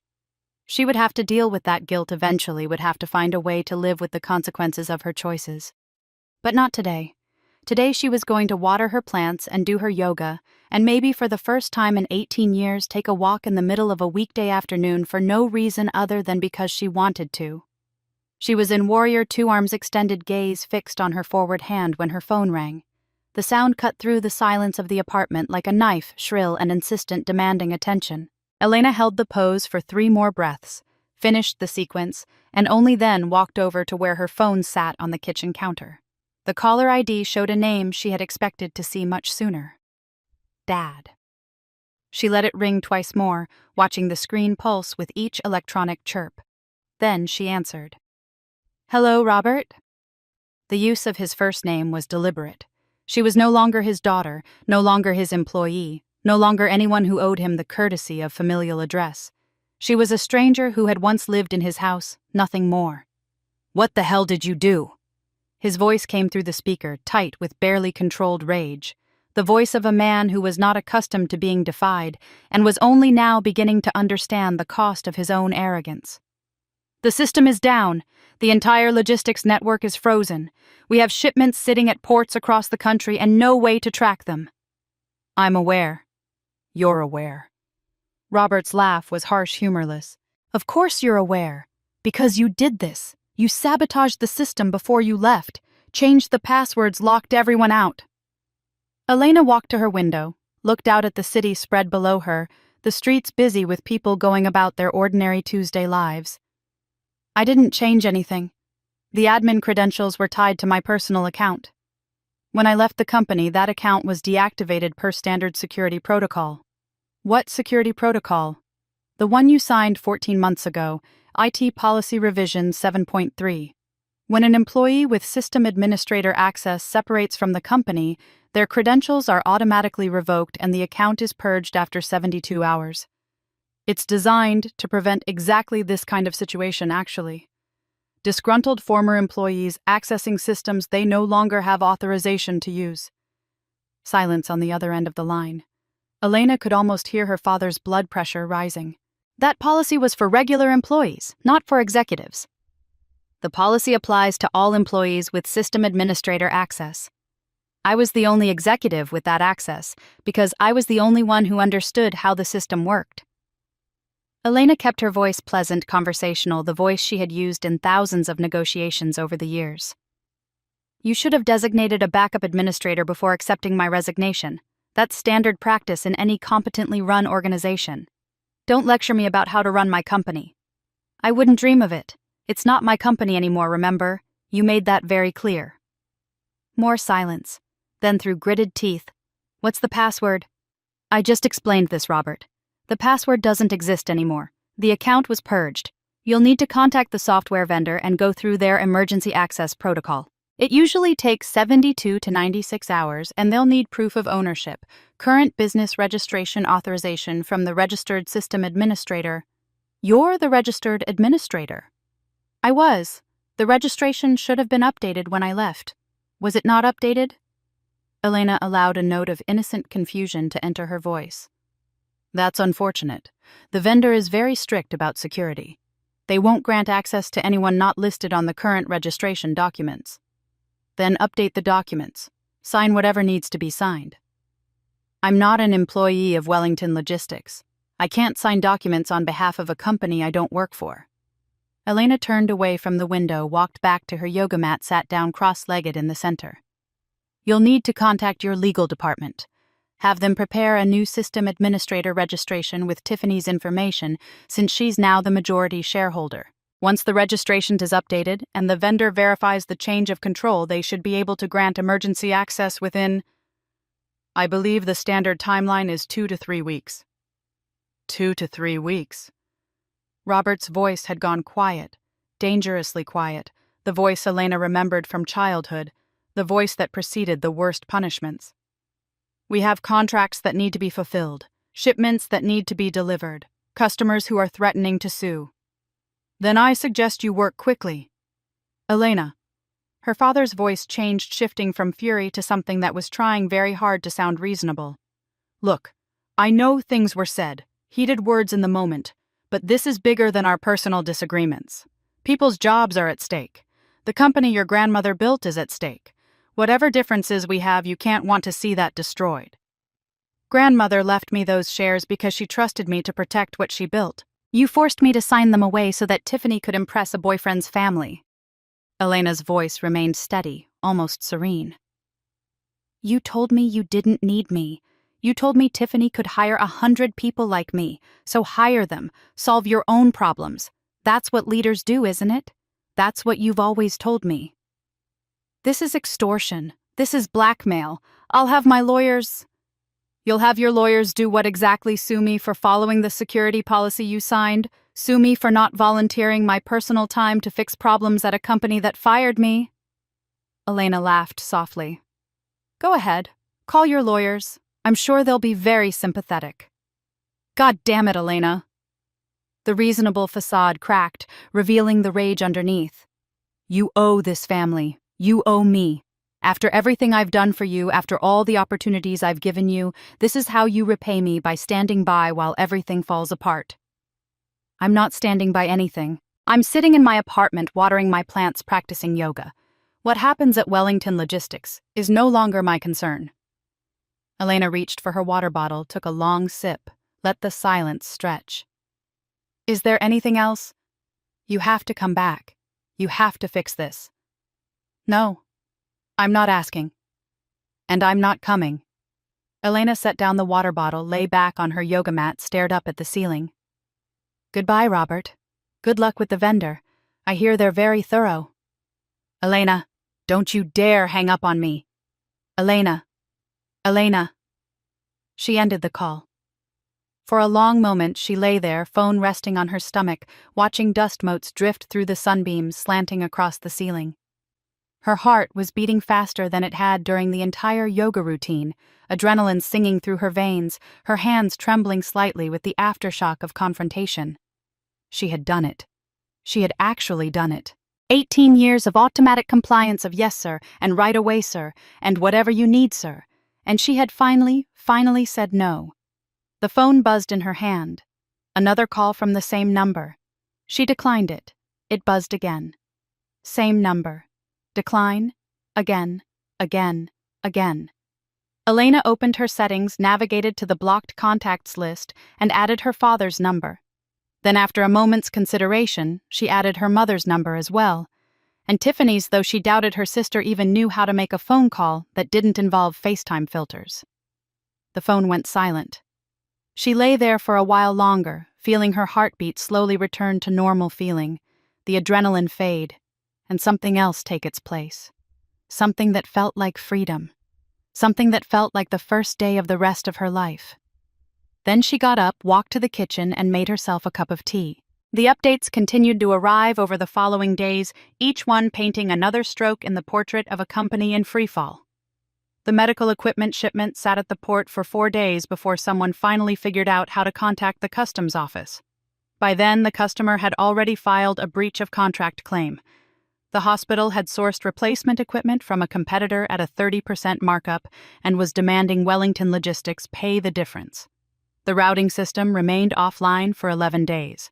During that time, dispatchers resorted to coordinating shipments via spreadsheet and phone calls, a process that was roughly as efficient as trying to conduct surgery with a butter knife. Deliveries that should have taken 2 days took 5. Customers who were accustomed to real-time tracking information received shrugged apologies and vague estimates. Tiffany's solution to the crisis was to fire the IT director for incompetence and hire a social media consultant to manage the company's online reputation. The social media consultant's first recommendation was to create a TikTok account. Tiffany approved a $50,000 content creation budget. The driver who had brought Elena coffee in the snow that night, Carlos, was among the first wave of layoffs. Officially, the company was restructuring for efficiency. Unofficially, Robert was cutting anyone he suspected of having been loyal to his daughter. Elena heard about it from Jennifer, reached out to Carlos through LinkedIn, and connected him with a position at Hartwell Logistics within a week. She did the same for Maria, from accounting for David's assistant, who had always slipped Elena the real board meeting agendas before her father could sanitize them for the night shift supervisor, who had coordinated the container yard response during the blizzard. One by one, she reached out to the people who had made Wellington Logistics actually function, and one by one, she helped them find lifeboats before the ship went down. It was not altruism exactly. It was debt repayment. These were the people who had worked alongside her for years, who had trusted her, who had lost their jobs because of choices she had made. The least she could do was make sure they landed somewhere soft. And if those soft landings happened to be at Wellington's competitors, well, that was just the market at work. 3 weeks after her resignation, Elena received a different kind of message. Not from Jennifer, not from any of her former colleagues, but from Marcus. The bank called. They want a meeting. Elena read the message, set down her phone, and smiled. The countdown had begun. The end of the fiscal quarter arrived like a bill collector, punctual and utterly without mercy. Elena learned about the quarterly financial review the same way she had learned about everything else since her departure, through the quiet network of former colleagues who had scattered to the 4 winds but still maintained their connections like nerve endings severed from a dying limb. Jennifer sent the first message, a brief note that contained only a screenshot of an internal email and 3 words. Here it comes. The screenshot showed a message from First Chicago Bank to Wellington Logistics, marked urgent, requesting an immediate meeting to discuss material changes to the company's financial position. The language was formal, bloodless, the kind of corporate speak that concealed sharp edges beneath soft words. We have noted certain discrepancies in your quarterly submission. We believe it would be mutually beneficial to discuss these matters in person at your earliest convenience. Elena read the message sitting at her kitchen table, a cup of green tea cooling beside her laptop, morning light streaming through windows. She had finally gotten around to cleaning. 4 weeks since her resignation. 4 weeks of yoga and plant care and long walks through Lincoln Park. 4 weeks of learning to exist without the constant pressure of responsibility pressing down on her shoulders. The guilt had come as she had known it would. Some nights she lay awake thinking about the employees who had lost their jobs, the contracts that had been broken, the customers who had been left scrambling for alternatives. She thought about the drivers and dispatchers and warehouse workers who had done nothing wrong except work for a company run by people who valued loyalty over competence. She thought about whether she could have found another way, a path that didn't require so much collateral damage. But then she thought about 18 years of invisibility, about birthday cakes in the wrong flavor, about standing in a blizzard at 2 a.m. while her sister slept in silk sheets and her father took credit for her work. She thought about the recording device in her mother's purse, about the ultimatum in her father's study, about being told she was nothing without a family that had never seen her as anything more than a useful tool. The guilt was real, but so was the anger. And so was the knowledge that she had not caused this collapse. She had simply stopped preventing it. Her phone buzzed. "Marcus, can you meet? The situation has developed." She typed back, "Usual place." 1 hour. The usual place was no longer the Starlight Diner. That had been a one-time location chosen for its anonymity, useful for a conversation that needed to happen far from prying eyes. Now they met at a coffee shop in Wicker Park, a converted warehouse with exposed brick and industrial lighting, and baristas who took their craft far too seriously. It was the kind of place where no one from the Wellington world would ever set foot, which made it perfect. Marcus was already there when she arrived, sitting at a corner table with a stack of documents and an expression that hovered somewhere between professional concern and barely suppressed excitement. He stood as she approached, pulled out her chair, waited until she was seated before sliding a folder across the table. "The quarterly numbers," he said. "A contact at the bank sent them over this morning." Elena opened the folder, began reviewing the figures. Revenue down 12% from the same quarter last year.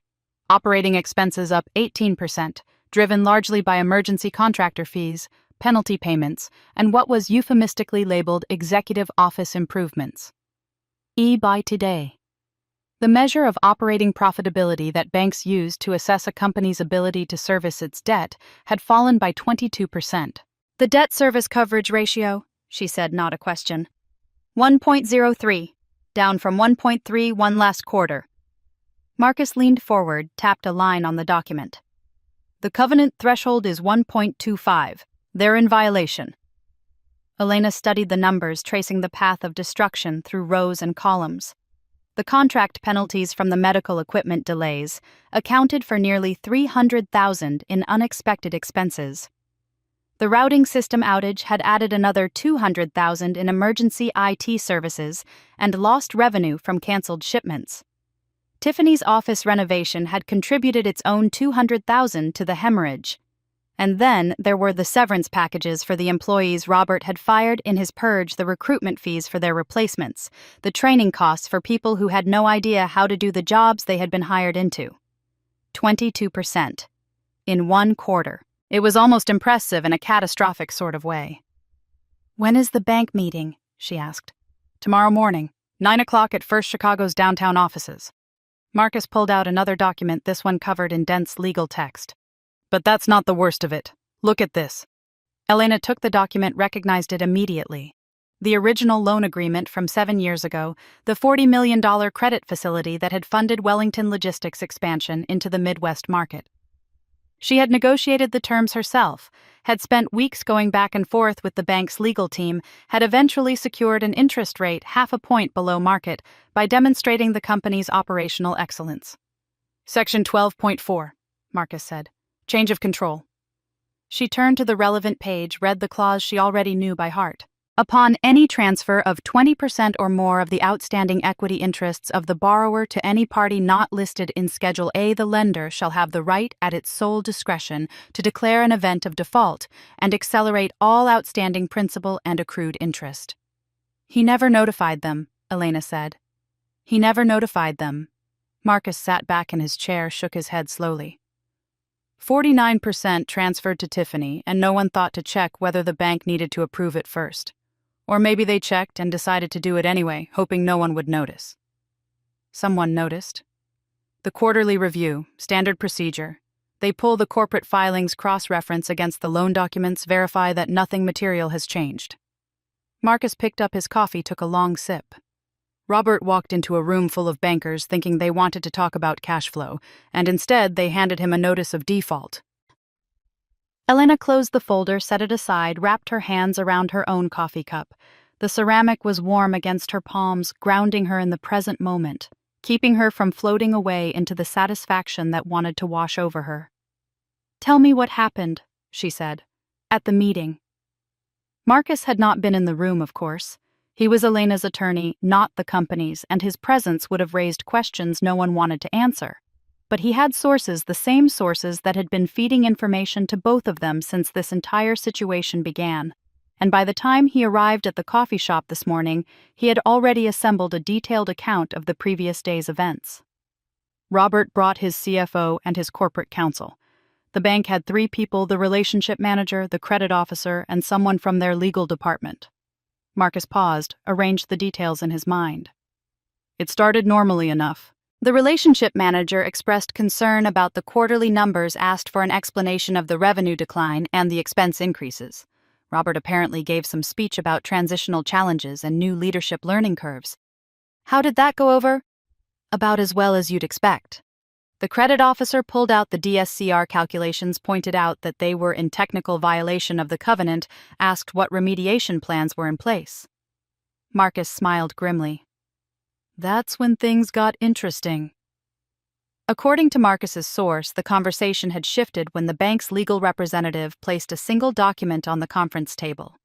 A copy of the share transfer agreement, the same agreement Elena had signed in her father's study 4 weeks earlier, obtained through a routine check of corporate filings with the Illinois Secretary of State. Robert had apparently gone very still when he saw it. The bank's lawyer had spoken then, her voice calm and professional, explaining that the transfer of 49% of the company's equity to a new shareholder constituted a change of control event under Section 12.4 of the loan agreement. Such events required 30 days advance, written notice, and explicit lender consent. Neither had been provided. The bank was therefore within its rights to declare the loan in default and accelerate the full principal balance. Robert tried to argue it was an internal family transfer, Marcus said. Claimed it didn't count because Tiffany was already a shareholder. Tiffany owned 2%. Exactly. The bank's position is that going from 2% to 51% is a material change in control regardless of family relationships. The language in the agreement doesn't have a family exception. Marcus finished his coffee, set the cup aside. The meeting ended with the bank issuing a formal notice of default. Robert has 30 days to cure the violation or they'll exercise their remedies, which include acceleration of the full principal balance, freezing of the revolving credit facility, and if payment isn't made within the cure period, foreclosure on the collateral. Marcus met her eyes. The collateral includes the company's physical assets, the accounts receivable, and per a personal guarantee Robert signed when the loan was originated, his residence in Lake Forest. Elena absorbed this information, let it settle into place alongside everything else she knew. The house in Lake Forest. Her grandfather's house, the house her grandmother had hated, the house where she had grown up feeling invisible and inadequate, and never quite good enough. The house where her father had demanded she sign away her inheritance as a birthday gift. The credit facility, she said, that's their operating cash. $2 million revolving line. As of this morning, it's frozen. No draws permitted until the default is cured. Marcus pulled out his phone, checked a message that had just arrived. My source says payroll is due Friday. They don't have enough cash on hand to cover it. Friday. 3 days away. 3 days for a company to find several $100,000 in a bank account that was now locked, managed by executives who had never had to solve a problem without Elena doing the actual work. What about the fuel accounts? Elena asked. Same situation. The fleet fuel cards are tied to a credit line that's been suspended. Marcus shook his head. As of right now, Wellington Logistics has trucks sitting in lots across 6 states with no way to fill their tanks. Elena thought about those trucks, about the drivers who depended on them for their livelihoods, about the customers waiting for shipments that would never arrive, about the ripple effects spreading outward from her father's arrogance like waves from a stone dropped in still water. The guilt stirred again, familiar now, almost comfortable. She acknowledged it, set it aside, focused on the practical realities of the situation. What happens next? That depends on Robert. Marcus gathered his documents, slipped them back into his briefcase. He has 3 options. 1, he finds alternative financing to pay off the bank and cure the default. Given the company's current financial state and the change of control violation, that's unlikely. No legitimate lender is going to touch this. Option 2. He negotiates with the bank, tries to get them to waive the violation, restructure the loan, extend the cure period. But the bank has been looking for an exit from this relationship for over a year. They're not going to do him any favors. And option 3? Marcus was quiet for a moment, choosing his words carefully. He finds someone to blame. Someone he can point to and say, this person sabotaged us. This person caused all our problems. We would be fine if not for them. He met Elena's eyes. Someone like you. Elena had expected this, had prepared for it in fact from the moment she signed those papers in her father's study. She knew her father knew how his mind worked, knew that he was constitutionally incapable of accepting responsibility for his own failures. When things went wrong, Robert Wellington found scapegoats. It was as fundamental to his nature as breathing. Let him try, she said. Elena. Marcus leaned forward, his voice serious. I know you've been careful. I know you followed every policy, every procedure, every legal requirement. But your father has resources. He has lawyers. He has 40 years of connections in this city. If he decides to come after you, then he comes after me. Elena finished her coffee, set down the cup with a soft click against the saucer. I didn't do anything wrong, Marcus. I signed documents he asked me to sign. I resigned from a job I was entitled to resign from. I followed security policies that he himself approved. If he wants to sue me for that, let him explain to a judge how his daughter following company policy constitutes sabotage. It could get ugly. It's already ugly. Elena stood, gathered her coat and purse. Keep me informed, and Marcus. She paused, looked down at him with an expression that was equal parts gratitude and determination. Thank you for everything. I'm just doing my job. No, you're doing considerably more than your job. She smiled, small and genuine. I won't forget it. She left the coffee shop, stepped out into the February afternoon, felt the cold air fill her lungs with something that felt almost like hope. The sky was gray, heavy with the promise of snow, but somewhere behind the clouds the sun was still shining. She walked home slowly, taking the long route through the park, past the frozen pond where children had been skating a few weeks earlier, past the bare trees that would bloom again in a few months, when winter finally released its grip on the city. She thought about her father sitting in his study, surrounded by the mounted heads of animals he had never actually hunted, watching his empire crumble around him. She thought about her sister probably still adding followers on the company TikTok account, oblivious to the catastrophe unfolding beyond the walls of her newly renovated office. She thought about the employees who would not get paid on Friday, about the drivers whose trucks sat empty and useless, about all the people who had nothing to do with the Wellington family's dysfunction but who would suffer the consequences nonetheless. The guilt rose again stronger this time, and she let it come. Let it wash over her. Let it remind her that her actions had consequences. Let it keep her honest about what she had done and why she had done it. She had not caused this, but she had allowed it to happen. She had seen the house of cards for what it was, had known exactly which cards to remove to bring the whole structure down, and she had removed them anyway. Not out of malice, not out of revenge, but out of the simple, terrible recognition that some things cannot be saved.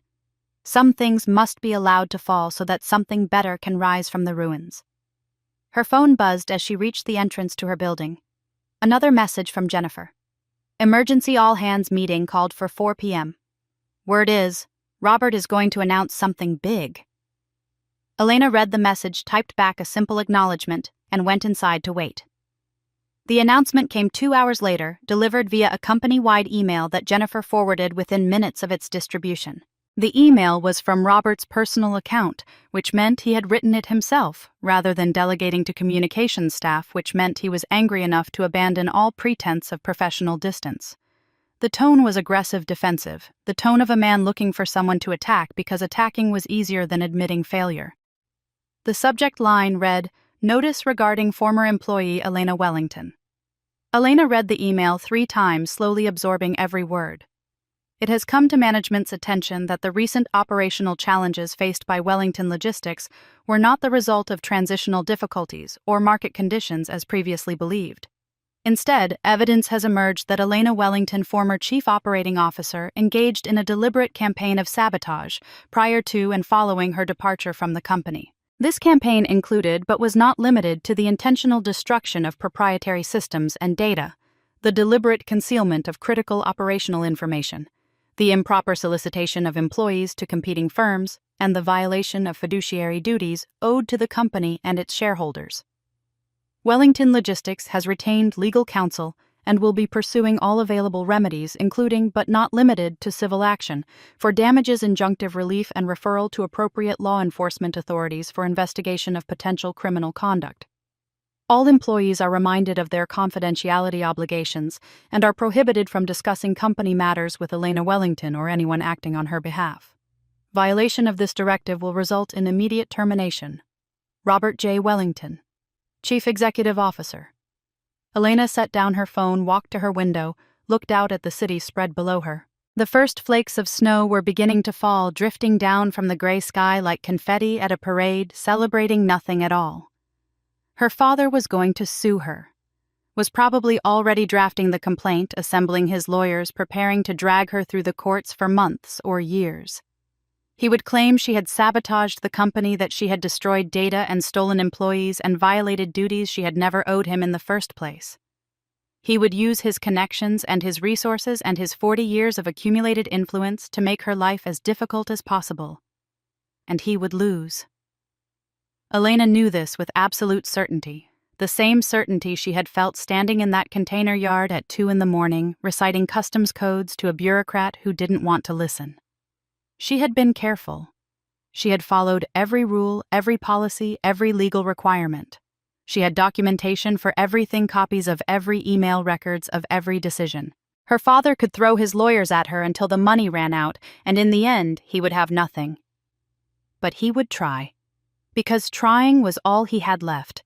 Because admitting that he had destroyed his own company through arrogance and greed and the systematic undervaluing of the one person who had held it together was simply not something Robert Wellington was capable of. Her phone buzzed again. Marcus. I saw the email. We need to talk. Tonight. Elena typed back. My apartment. 7 o'clock. Then she set down the phone, poured herself a glass of wine, and sat down to wait for the next move in a chess game her father didn't even realize he had already lost. The offices of Hartwell Logistics occupied the top 3 floors of a glass tower on Wacker Drive, a building so aggressively modern that it seemed to be actively rejecting the architectural heritage of the city around it. Elena arrived at 9:45, 15 minutes early for her 10 o'clock interview, wearing a navy Stella McCartney suit she had bought for herself 3 days after her resignation as a small act of rebellion against a lifetime of dressing for other people's approval. The lobby was all white marble and chrome fixtures, staffed by a receptionist who smiled with professional warmth and offered her a choice of sparkling or still water. Elena chose still, accepted the glass, and settled into a leather chair to review her notes while she waited. The interview had been arranged through connections, former colleagues who had landed at Hartwell in the weeks following her departure, people who had seen her work firsthand and knew what she was capable of. The position was Vice President of Operations, a step down from her previous title, but a step up in terms of actual authority. Hartwell was smaller than Wellington, more agile, run by people who valued competence over pedigree. It was exactly the kind of opportunity she had been hoping for. She was reviewing the company's recent quarterly report when the elevator doors opened and 2 men in dark suits stepped into the lobby. They moved with the particular purposefulness of people who were not there to conduct business in the conventional sense, their eyes scanning the room until they found her. Elena Wellington. She knew what was happening before the words were fully out of his mouth. The manila envelope in his hand, the official bearing the way the receptionist's smile faltered as she realized something unusual was occurring. Elena set down her water glass, stood, and faced the men with the composure of someone who had been expecting this moment for weeks. I'm Elena Wellington. You've been served. The first man thrust the envelope into her hands, his voice flat and practiced. Civil complaint filed in the Circuit Court of Cook County. You're named as defendant. The second man produced a separate document, thinner, a single page that he held out with the same mechanical efficiency. Notice of prejudgment attachment. Pursuant to court order, your personal bank accounts have been temporarily frozen pending resolution of the matter.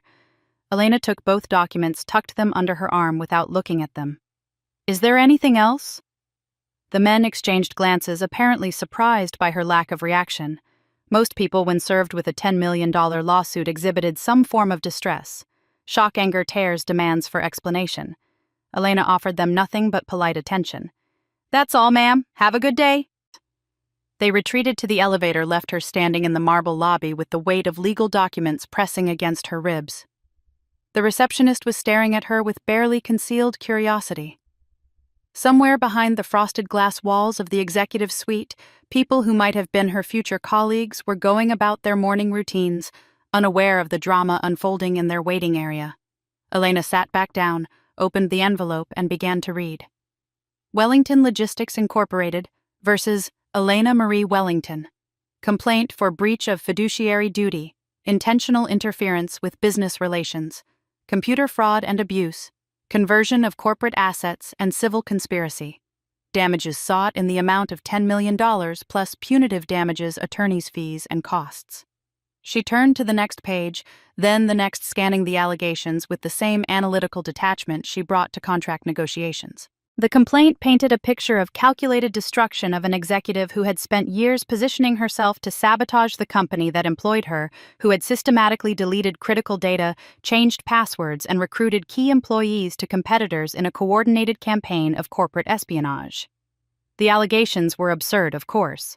Every action attributed to her malicious intent was in fact the natural consequence of standard corporate procedures. Procedures her father had approved without reading policies she had implemented to protect the company from exactly the kind of chaos that would result from poor succession planning. But absurdity had never stopped her father before. He had money lawyers and an absolute conviction in his own righteousness. He would throw all of it at her, not because he expected to win, but because fighting was easier than admitting he had lost. The prejudgment attachment was more concerning. Her accounts frozen her access to her own money, restricted, all based on a complaint that hadn't even been heard by a judge yet. Her father's lawyers had convinced someone on the bench that she represented a flight risk, that she might liquidate her assets and disappear before the case could be resolved. It was a temporary measure, technically one that Marcus could probably get lifted within a few weeks, but in the meantime she was effectively paralyzed, unable to pay rent, or buy groceries, or do any of the mundane things that required access to a bank account. "Ms. Wellington." She looked up. The receptionist was approaching, her professional smile replaced by an expression of genuine sympathy. "Your 10 o'clock appointment has been rescheduled. Mr. Hartwell sends his apologies, but given the circumstances..." She trailed off, gesturing vaguely toward the documents in Elena's lap. Given the circumstances. Of course. News traveled fast in the logistics industry. By noon, everyone who mattered would know that Elena Wellington had been sued by her own father, accused of sabotage and fraud and conspiracy. The interview had been dead from the moment those process servers stepped off the elevator. "I understand." Elena gathered the documents, stood smooth the front of her suit. "Please thank Mr. Hartwell for his time." She walked out of the building with her head held high, ignoring the stares of the security guards and the whispered speculation of the people waiting for elevators.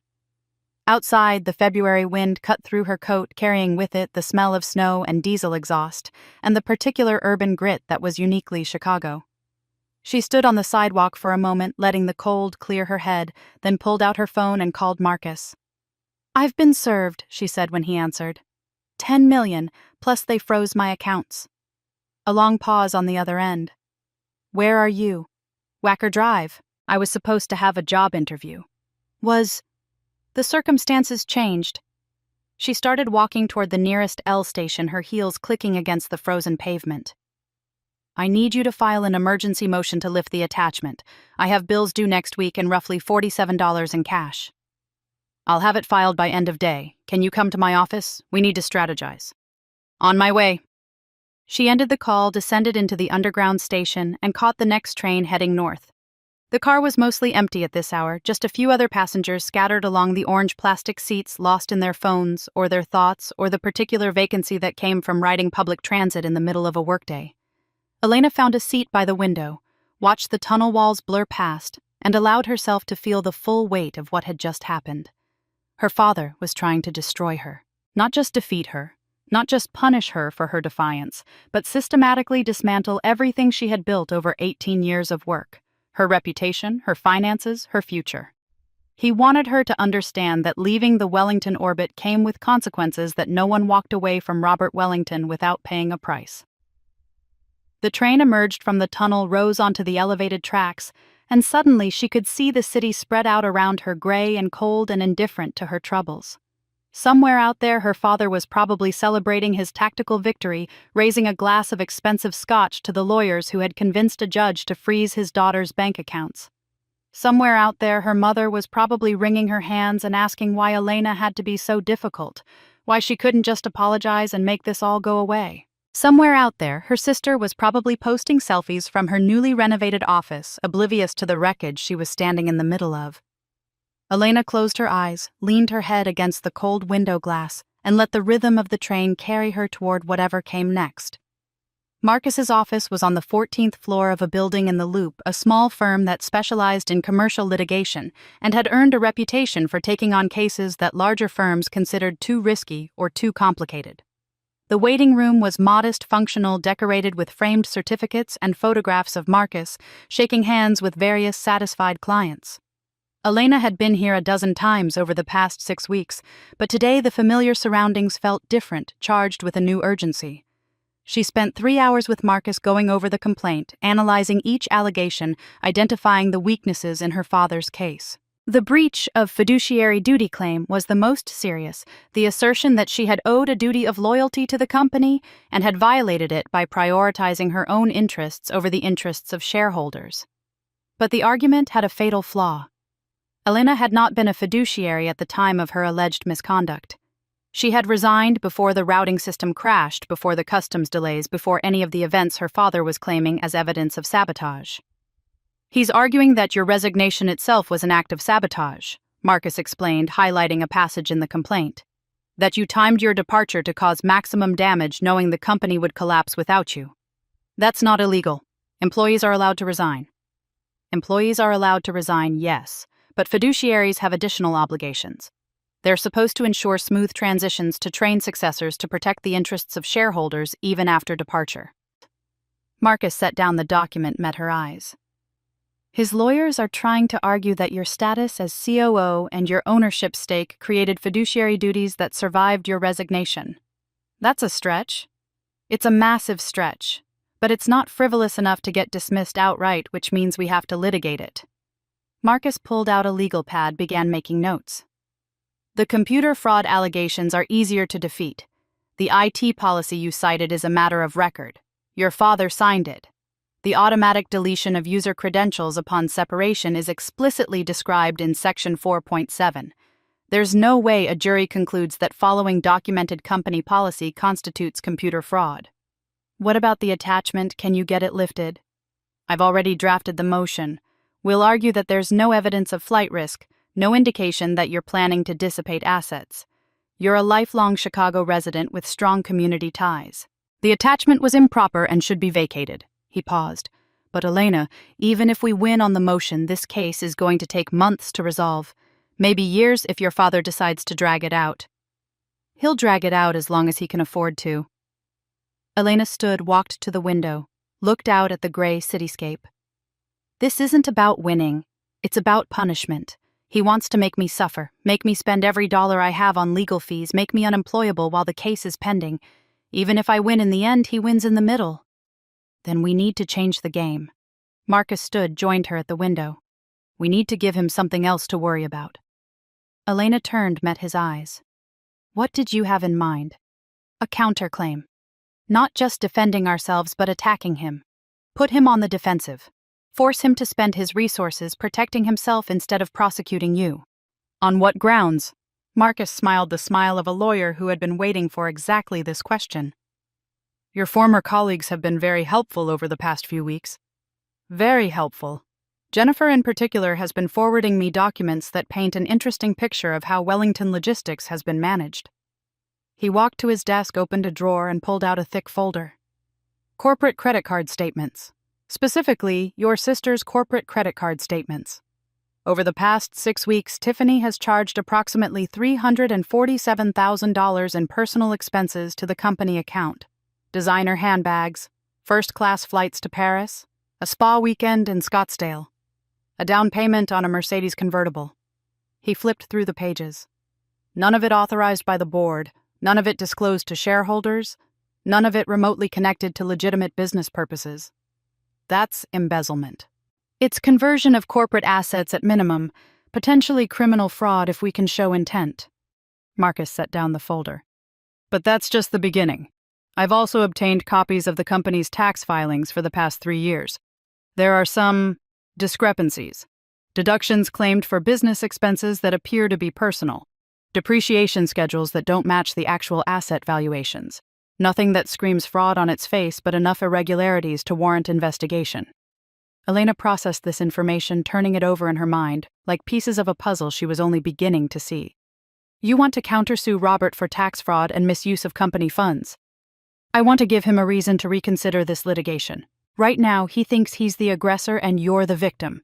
He thinks he can throw resources at you until you break. But if he's also a defendant, if he's facing allegations that could result in personal liability, maybe even criminal referral. Marcus shrugged. Suddenly, this lawsuit looks a lot less attractive. Do we have enough evidence? We have enough to file. We have enough to survive a motion to dismiss. Whether we have enough to win at trial, he trailed off. But that's not really the point, is it? The point is leverage. The point is making him understand that this war has 2 fronts, and he can't afford to fight on both of them. Elena was quiet for a long moment, staring out the window at the city that had been her home for 38 years. The city where she had built a career, lost a family, discovered who she really was when everything she thought she knew was stripped away. She thought about her father, about the man who had raised her to be invisible and useful and perpetually inadequate. She thought about the satisfaction he must have felt when he filed this lawsuit, the pleasure of finally having a target for all the rage that had been building since she walked out of his house 6 weeks ago. She thought about fighting back. Do it, she said. File the counterclaim. Let him see what it feels like to be on the defensive. Marcus nodded, already making notes. I'll have the papers ready by tomorrow. In the meantime, you should go home, get some rest. The next few weeks are going to be... His phone rang, interrupting whatever he had been about to say. He glanced at the screen, frowned, answered with a curt, Chen here. Elena watched his expression shift as he listened, from curiosity to surprise to something that looked almost like disbelief. Who told you this? A pause. No, don't send it to my office email. Use the secure channel. Yes, the same one as before. Another pause, longer this time. How certain are you? Because if this is accurate... He trailed off, shook his head. Fine, send it. I'll review it tonight. He ended the call, set down the phone, and stared at it for a moment as if expecting it to ring again. What was that? Elena asked. One of my contacts at the company, someone in the IT department who's been helpful with recovering deleted files. Marcus looked up at her, his expression strange. She found something in the backup servers, an email chain from 7 years ago, around the time the original loan agreement was negotiated. What kind of email chain? The kind that discusses the terms of a personal guarantee. Marcus picked up his phone again, began scrolling. Your father signed a personal guarantee when First Chicago agreed to the $40 million credit facility. The bank wanted additional security given the size of the loan. Robert agreed to pledge his personal assets as collateral. Elena felt something shift in her chest. I remember. I was in the room when he signed it. Do you remember what he pledged? The usual. Personal financial statements, a lien on his brokerage accounts. She paused, tried to pull the memory from the depths of 18 years of accumulated details. And something else. Something about real estate. The Lake Forest house. Marcus's voice was quiet, almost reverent. According to this email chain, Robert pledged his primary residence as collateral for the loan. If Wellington Logistics defaults and the company assets aren't sufficient to cover the outstanding balance, the bank has the right to foreclose on the house. Elena stared at him. He forgot. It was 7 years ago. A lot has happened since then. Marcus set down his phone. But Elena, do you understand what this means? The bank has already declared the company in default. They've frozen the credit facilities. They're preparing to call the entire loan. If they do that and the company can't pay, they'll take his house. Elena finished the sentence, feeling the weight of it settle into her bones. Everything. The house his father built, the house he raised us in, the house he was so desperate to pass on to Tiffany. Gone, unless he can somehow pay off the entire loan balance, which, given the company's current financial state, is essentially impossible. Elena walked back to the window, pressed her palm against the cold glass, watched her breath fog the surface. She thought about the study in Lake Forest, the mounted animal heads and leather furniture, and the desk where her father had demanded she sign away her inheritance. She thought about walking into that room as a child, being told to wait quietly while her father conducted important business, being trained from the earliest age to be invisible and unobtrusive, and never ever to cause trouble. She thought about the man who had built his entire identity around that house, around the wealth it represented, around the legacy he believed it embodied. A legacy built on her grandmother's work, maintained by her own labor, sustained by the people her father had never bothered to see or thank or value. All of it balanced on a piece of paper he had signed 7 years ago and promptly forgotten. "He doesn't know," she said quietly.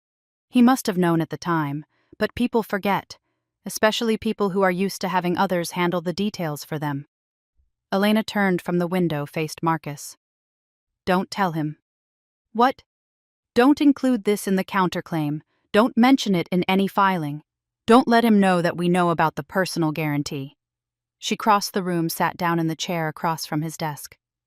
"Let him keep thinking the worst that can happen is he loses the company. Let him keep fighting this lawsuit, spending money he doesn't have, believing he can still win. And when the bank finally forecloses, when they come for everything, he won't see it coming? He never sees anything coming." Elena's voice was flat, empty of triumph or satisfaction.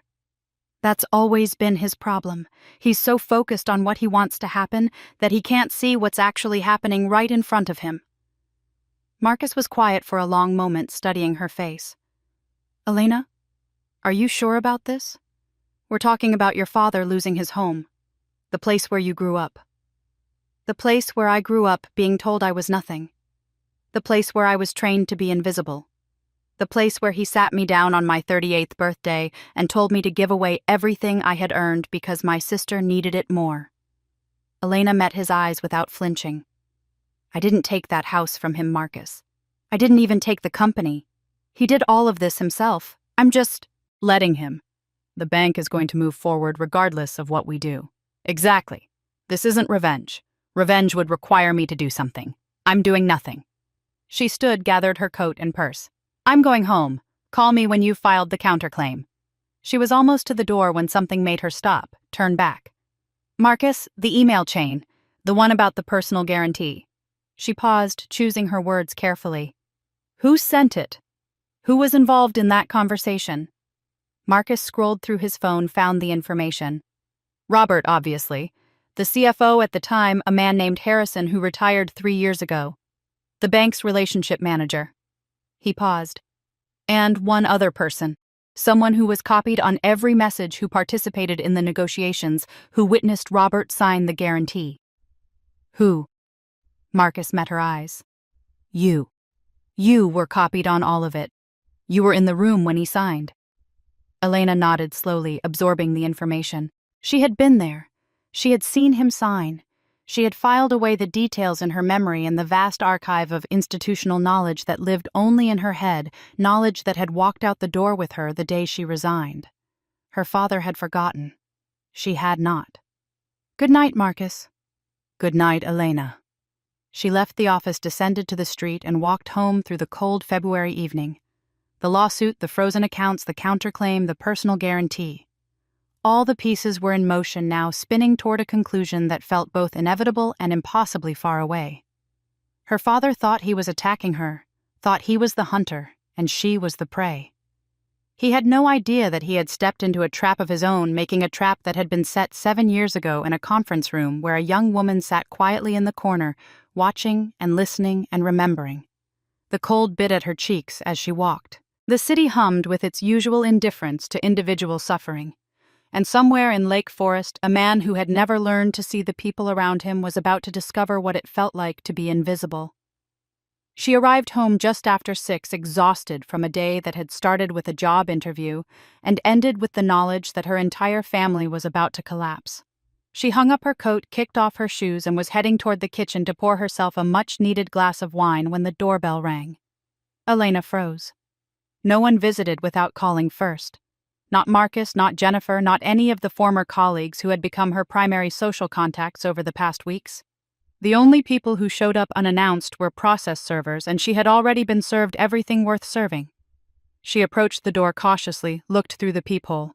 Her mother stood in the hallway wearing a camel-colored coat that Elena recognized from Christmases past. Her silver blonde hair perfectly styled her face, arranged in an expression of maternal concern that was almost convincing. Elena did not open the door. She stood there, hand on the knob, trying to understand what this visit meant. Her mother had not contacted her since the night of the birthday dinner. No calls, no texts, no emails. 6 weeks of absolute silence from the woman who had raised her, who had watched her husband demand the impossible and said nothing to defend her daughter. "Elena," Margaret's voice came muffled through the door. "Sweetheart, please, I know you're home. Can we talk?" Against her better judgment. Elena unlocked the door and opened it. "Mom?" "Oh, honey." Margaret stepped forward, wrapped her arms around Elena in a hug that smelled of Chanel No. 5 and desperation. "I've been so worried about you. This whole situation, this lawsuit, I couldn't stay away any longer. I had to see you, had to make sure you were all right." Elena stood stiff in her mother's embrace, not returning it, waiting for the moment to pass. When Margaret finally released her, she stepped back, gestured toward the living room with a hospitality that felt more like habit than genuine welcome. "Come in." Margaret entered the apartment, her eyes scanning the space with the particular attention of someone cataloging everything she saw. The plants on the windowsill now thriving after weeks of proper care. The yoga mat still unrolled in the corner. The small stack of books on the coffee table, titles about negotiation and corporate strategy and the psychology of difficult families. "It's nice," Margaret said, settling onto the couch. "Smaller than I expected, but nice. You've made it very cozy." "What are you doing here, Mom?" Margaret's face shifted through several expressions, finally settling on something that approximated hurt. "Can't a mother visit her daughter? I told you I've been worried. This lawsuit, everything your father is saying." She reached out, took Elena's hand. "I know it's not true. I know you would never do the things he's accusing you of. I wanted you to know that I believe you." Elena looked at her mother's hand clasped around her own. The perfectly manicured nails, the diamond ring that had been a 20th anniversary gift, the skin that was softer than it should have been thanks to decades of expensive creams and weekly spa treatments. She thought about all the times those hands had failed to protect her, all the moments when her mother could have intervened and chose instead to look away. "Thank you," she said, her voice carefully neutral. "I've been trying to talk to your father, trying to make him see reason. But you know how he is when he gets an idea in his head. So stubborn." Margaret sighed, a practiced exhalation of maternal frustration. "I keep telling him Elena isn't the enemy. She's our daughter, but he's so angry, so hurt by everything that's happened. He's hurt. He feels betrayed. The resignation, the way you left, the things you said." Margaret squeezed her hand. "I'm not saying he's right. I'm just saying try to see it from his perspective. He spent 35 years building that company, and now it's falling apart. He needs someone to blame." "So he blames me. He blames circumstances. He blames timing. He blames—" Margaret paused, seemed to consider her words carefully. "He blames himself deep down. He would never admit it, but he knows things could have been handled differently. We all could have handled things differently." Elena watched her mother's face as she spoke, watched the careful construction of each sentence, the way her eyes flickered to the left and down when she said certain words. Her mother was lying. Not about everything, but about something. There was an agenda here, a purpose beyond simple maternal concern. And then she noticed it. The slight bulge in her mother's purse resting on the couch cushion beside her. The particular shape of it, rectangular and hard-edged, too angular to be a wallet or a phone case. The way her mother's left hand rested protectively on the purse strap, fingers curled around it with a tension that belied her casual posture. Elena's stomach went cold. "Mom," she said, keeping her voice light. "Can I get you something to drink? Tea, water?" "Water would be lovely." Elena stood, walked to the kitchen, filled a glass from the tap. She took her time, letting her back stay turned to the living room, giving herself space to think. Her mother had come here with a recording device in her purse. Her mother was gathering evidence for her father's lawsuit. Her mother, who claimed to believe her, who claimed to be worried about her, was trying to capture her words on tape. She thought about the birthday dinner, about the recording device she had noticed in her mother's purse that night before everything had fallen apart. She had suspected it, then had seen the guilt in her mother's eyes, had chosen not to confront it, because she was already overwhelmed with other confrontations. She would not make that choice again. Elena carried the water glass back to the living room, set it on the coffee table in front of her mother, and sat down in the chair across from her, rather than returning to her spot on the couch. "Mom," she said, "I need to ask you something." "Anything, sweetheart." "Why are you really here?" Margaret's smile flickered, recovered. "I told you. I was worried. I wanted to see you." "You've had 6 weeks to worry. 6 weeks to call to text to show up at my door." Elena kept her voice steady, conversational. "Why tonight? Why now, on the same day I was served with a lawsuit and had my accounts frozen?" "I didn't know about the lawsuit until your father told me this evening. That's why I came. I was upset. I wanted to make sure you were okay." "And the recording device in your purse?" The silence that followed was absolute. Margaret's face went through a rapid succession of expressions: surprise, confusion, denial, and finally resignation. Her hand tightened on the purse strap, then relaxed, as if she had realized that further pretense was pointless. "Elena, give it to me." "Sweetheart, you don't understand. Your father asked me to—" "Give it to me." Margaret sat frozen for a long moment, caught between loyalties that had been pulling at her for 40 years. Then slowly she reached into her purse and withdrew a small digital recorder, sleek and black and damning. She held it out to Elena, her hand trembling slightly. Elena took the device, examined it. The red light was on, indicating it was actively recording. She turned it over in her hands, feeling its weight, thinking about all the words it had captured, all the evidence her mother had been trying to gather for a case designed to destroy her. Without a word, she picked up the water glass from the coffee table, dropped the recorder into it, and watched it sink to the bottom. "Elena, please." Margaret's voice was barely a whisper. "I didn't want to do it. Your father insisted. He said it was the only way to protect the family." "Protect the family." Elena set down the glass, watched bubbles rise from the drowning electronics. "Is that what you tell yourself, that you're protecting the family?" "Everything I've done has been for this family. Everything. Everything you've done has been for Robert." Elena looked at her mother. Really looked at her, seeing for perhaps the first time the woman Margaret had become over 40 years of marriage. The carefully maintained appearance, the practiced smiles, the willingness to sacrifice anything and anyone to maintain the illusion of a happy family. "You've never protected me. Not once. Not when he ignored me, not when he belittled me, not when he demanded I give away my inheritance. And now you come here with a recording device in your purse, trying to help him destroy me in court. He's my husband. I'm your daughter." The words hung between them, heavy with the weight of all the years they represented, all the birthday cakes in the wrong flavor, all the achievements that were never celebrated, all the moments when a mother could have chosen her child and chose instead to look away. Margaret's eyes were wet now, tears threatening to spill over onto her perfectly made-up cheeks. "I love you, Elena. I've always loved you." "No." Elena stood, walked to the front door, opened it. "You loved the idea of me, the useful daughter, the reliable one, the one who would always do what she was told. But me, the actual person with actual feelings and actual needs." She shook her head. "You've never even seen me." "That's not true." "It's the truest thing either of us has said tonight." Elena gestured toward the open door. "Leave." "Elena, please, let's talk about this. Let me explain." "There's nothing to explain. And there's nothing to talk about." Elena met her mother's eyes, held them, let her see the finality written there. "You chose your side, Mom. You chose it 40 years ago, and you've been choosing it every day since. I don't blame you for it anymore. I don't even hate you for it. But I'm done pretending we're family." Margaret stood, gathered her purse, walked to the door, on legs that seemed uncertain of their purpose. At the threshold, she turned back, one last appeal in her eyes. "I'm still your mother." "No." Elena's voice was quiet, almost gentle. "You're the woman who raised me. That's not the same thing." She closed the door, locked it, leaned against it for a moment, feeling the solid wood against her back, letting it hold her up while the last threads of connection to her former life snapped and fell away. She had told Marcus that this wasn't revenge, and it wasn't.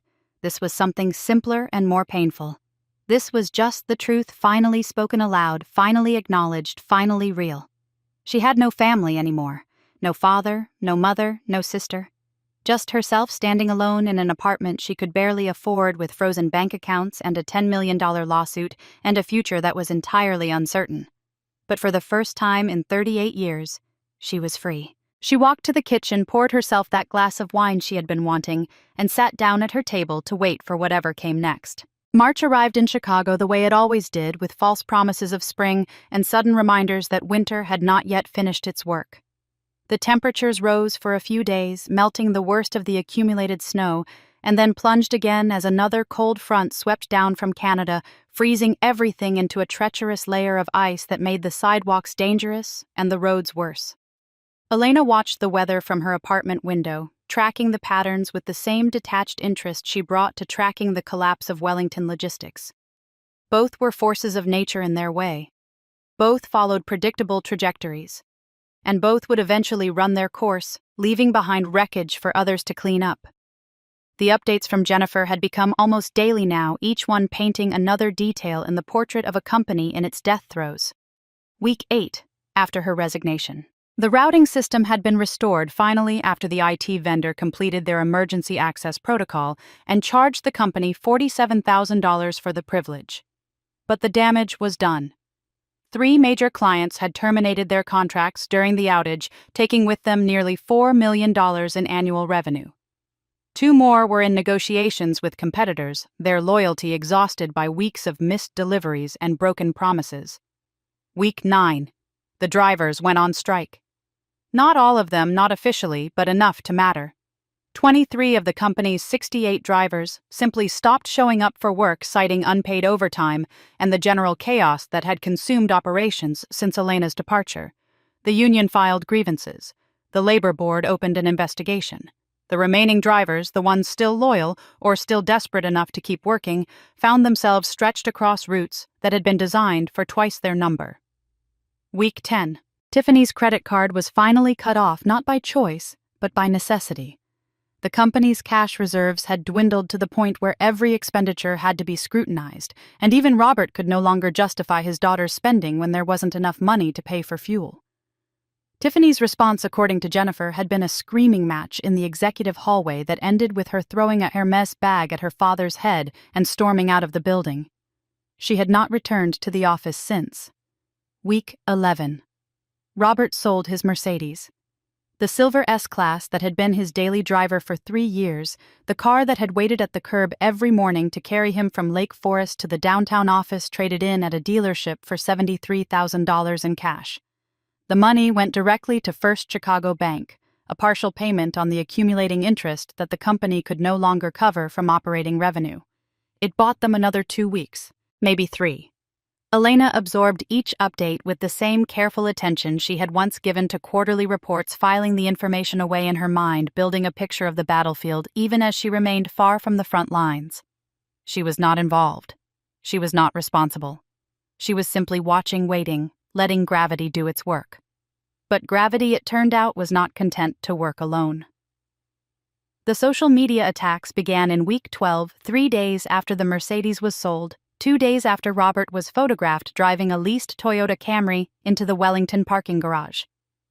Someone had posted the photo on Twitter with a caption that read, "How the mighty have fallen," and the image had spread through the Chicago business community like wildfire. Robert Wellington, the man who had built his identity around wealth and success and the appearance of effortless superiority, reduced to driving a car that cost less than his monthly wine budget. His response was predictable. When Robert felt humiliated, he looked for someone to blame, and since he couldn't attack the anonymous Twitter users who were mocking him, he attacked the person he held responsible for his humiliation. The posts appeared on LinkedIn first, then Facebook, then the company's official Twitter account. Long, rambling screeds about betrayal and sabotage, about ungrateful employees who turned against the families that had nurtured them, about the decline of loyalty and the rise of selfishness in American business culture. He named Elena, directly accused her of crimes she had not committed, painted her as a villain in a story where he was the innocent victim. Elena's former colleagues sent her screenshots. Marcus sent her legal analyses pointing out the defamatory statements the grounds for additional lawsuits if she chose to pursue them. Jennifer sent her messages of support along with the information that most people inside the company knew the posts were lies, that Robert's credibility had collapsed along with everything else. Elena read it all, saved it all, responded to none of it. She had learned over 18 years of working with difficult people that the worst thing you could do to someone desperate for a reaction was to give them one. Robert wanted her to fight back, wanted her to engage, wanted the satisfaction of a battle he could pretend to be winning. Her silence was more devastating than any response could have been. Besides, she had other things to occupy her time. The counterclaim Marcus had filed was working its way through the court system slowly but steadily. The motion to lift the prejudgment attachment had been granted, restoring access to her bank accounts, freeing her from the financial paralysis her father had tried to impose. She had even received a few job inquiries from companies that had heard about her situation and wanted to hear her side of the story before the courts decided which version was true. She turned them all down politely but firmly. She was not ready to return to work, not yet, not while the siege was still in progress. The meeting request came on a Thursday afternoon, delivered via email from a law firm she did not recognize, Wellington and Associates Attorneys at Law. The name would have been almost funny if it hadn't been so predictable. Her father had finally found lawyers willing to put his name on their letterhead, probably in exchange for a percentage of whatever they could extract from this mess. The email was formal, professional, devoid of the vitriol that characterized Robert's personal communications. It proposed a settlement conference, a meeting between the parties and their counsel to explore whether the litigation could be resolved without further expense and acrimony. A neutral location was suggested, a conference room at the Chicago Marriott downtown. A date and time were proposed 2 days from now, Saturday at 10 in the morning. Elena forwarded the email to Marcus with a single question mark. His response came an hour later. "They are desperate. The bank is closing in. Robert needs a way out and he is running out of options. We should take the meeting if only to see what they are offering." She typed back, "And if I am not interested in what they are offering, then we will have learned something useful about how desperate they really are." Elena considered this, weighed the options, made her decision. "Tell them we will be there." The conference room at the Marriott was aggressively neutral, beige walls and beige carpet and beige chairs arranged around a table that could have been lifted from any business hotel in any city in the world. The kind of room designed to be forgotten the moment you left it, a blank space where difficult conversations could happen without the distraction of personality or style. Elena arrived at 9:45 with Marcus at her side, both of them dressed in the professional armor of dark suits and serious expressions. They took seats on one side of the table, arranged their documents, accepted coffee from a hotel employee who seemed nervous about the tension already filling the room. At 10 o'clock exactly, the door opened and Robert Wellington entered. He looked older than Elena remembered. The 6 weeks since she had seen him in his study demanding she sign away her inheritance had added years to his face. His silver hair, usually swept back with product and precision, was slightly disheveled. His suit, though expensive, hung on his frame as if he had lost weight. The confidence that had always radiated from him like heat from a furnace was still there, but diminished, flickering like a fire running low on fuel. Behind him came 2 lawyers, a man and a woman Elena did not recognize, both carrying the particular expression of professionals who were not entirely sure they wanted to be associated with their client. They took seats across the table, arranged their own documents, exchanged pleasantries that were not pleasant at all. "Thank you for coming," the male lawyer began. His name was Davidson, according to the business card he had placed on the table. "My client appreciates the opportunity to discuss resolution of this matter." "We are here to listen," Marcus said. "That is all we have committed to." Of course. Davidson glanced at Robert, received some unspoken signal, continued. "As you know, the litigation between the parties has been costly for everyone involved. Legal fees, management distraction, reputational damage. We believe it would be in everyone's interest to find a path forward that does not require years of courtroom warfare." "What are you proposing?" Davidson opened a folder, pulled out a document, slid it across the table. "A comprehensive settlement. The company withdraws its lawsuit against Ms. Wellington. Ms. Wellington withdraws her counterclaims. All parties sign mutual releases agreeing not to pursue any further legal action related to these matters." Marcus picked up the document, began reading.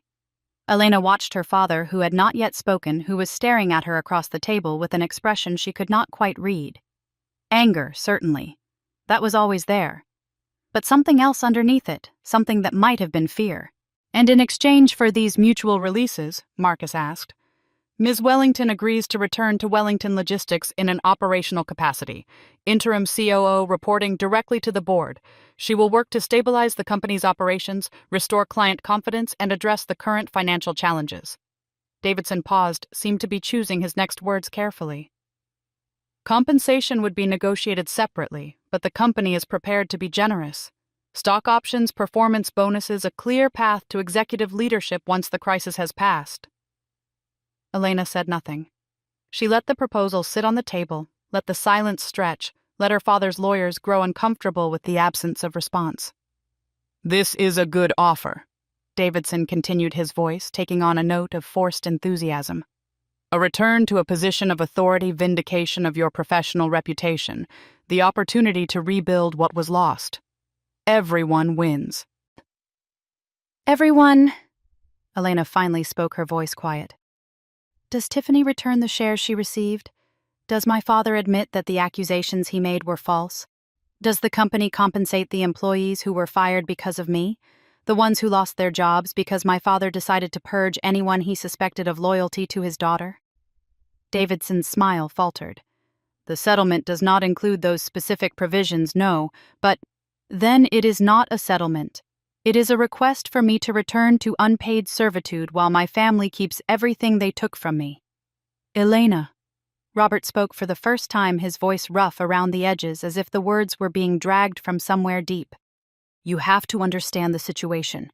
The company is dying. Without you, it will not survive another month. Whatever happened between us, whatever was said, you cannot want to see your grandmother's legacy destroyed."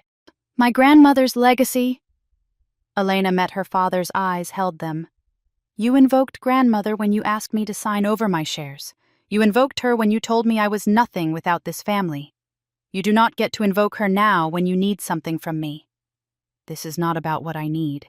This is about the company, the employees, the customers who depend on us." "The employees you fired to punish me, the customers who left because you could not deliver on your contracts?" Elena shook her head slowly. "You did this, Robert. You and Tiffany and everyone who enabled you. I am not going to fix it for you." "Then what do you want?" Robert's voice was rising, the veneer of reasonableness cracking to reveal the anger underneath. "Name your price. What will it take to make you come back?" Elena was quiet for a long moment. She looked at her father, at the man who had raised her to be invisible, who had demanded everything and offered nothing, who was now sitting across from her in a beige conference room begging for her help.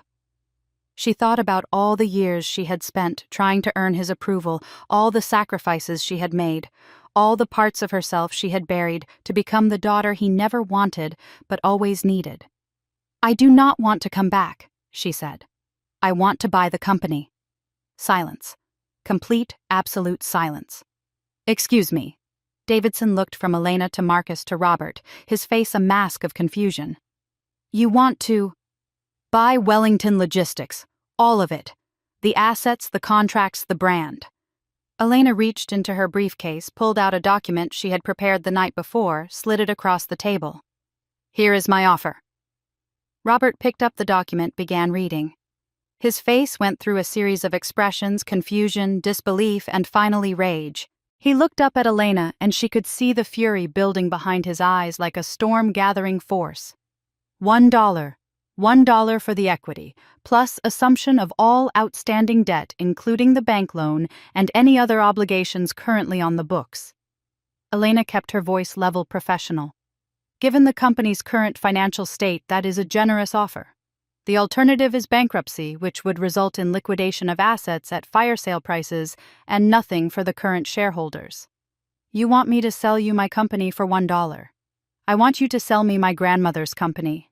The company she built, that you inherited, that you have spent the past 35 years running into the ground." Elena leaned forward, her voice dropping to something almost intimate. "You can keep fighting, Robert. You can spend what little money you have left on lawyers and lawsuits and social media campaigns. But in the end, the result will be the same. The bank will foreclose, The company will be sold. The only question is whether you have any say in who buys it." Robert stared at her, his face purple with suppressed rage. His lawyers exchanged worried glances, clearly uncertain how to handle a negotiation that had gone so far off script. "Mr. Wellington," Davidson said carefully, "perhaps we should take a break. Discuss this privately before—" "No." Robert's voice was a growl, low and dangerous. "We are not taking a break. We are not discussing anything." He stood up from his chair, placed both hands flat on the table, leaned toward Elena with all the menace he could muster. "You think I am going to hand my company to you, after everything you have done, after you destroyed everything I built?" "I did not destroy anything. I left. The destruction came afterward." "Because you planned it. Because you knew exactly what would happen. You set this up, all of it, from the moment you signed those papers." Robert was shouting, now spittle flying from his lips, decades of suppressed conflict erupting in a hotel conference room. "You want to buy my company for $1, I would rather burn it to the ground. I would rather watch everything turn to ash than give you the satisfaction." "Robert." His female lawyer placed a hand on his arm.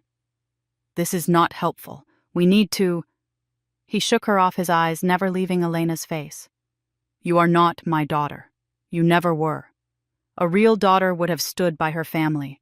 A real daughter would have done her duty.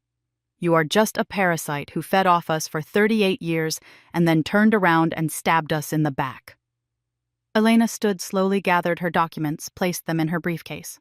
Her hands were steady, her face composed, her voice when she spoke betraying nothing of what she felt. "The offer stands," she said. $1 plus assumption of debt. You have 48 hours to accept. After that, I withdraw the offer, and you can negotiate with the bank on your own." She walked to the door, Marcus beside her, leaving her father standing at the table surrounded by lawyers who could not help him and rage that could not save him. "Elena." She stopped, hand on the doorknob, but did not turn around. "You will regret this. I promise you. Whatever happens next, you will spend the rest of your life regretting what you did to this family." She opened the door, stepped through, let it close behind her without responding. Some threats did not deserve the dignity of acknowledgement. The hotel lobby was busy with weekend guests, families checking in for basketball tournaments, and business travelers finishing up Friday meetings. Elena walked through them without seeing them, her mind already racing ahead to what came next. Her father had rejected the offer, as she had known he would. His pride would not allow him to accept defeat, even when defeat was inevitable. He would fight until there was nothing left to fight with, and then he would fight some more. That was fine. She had prepared for this.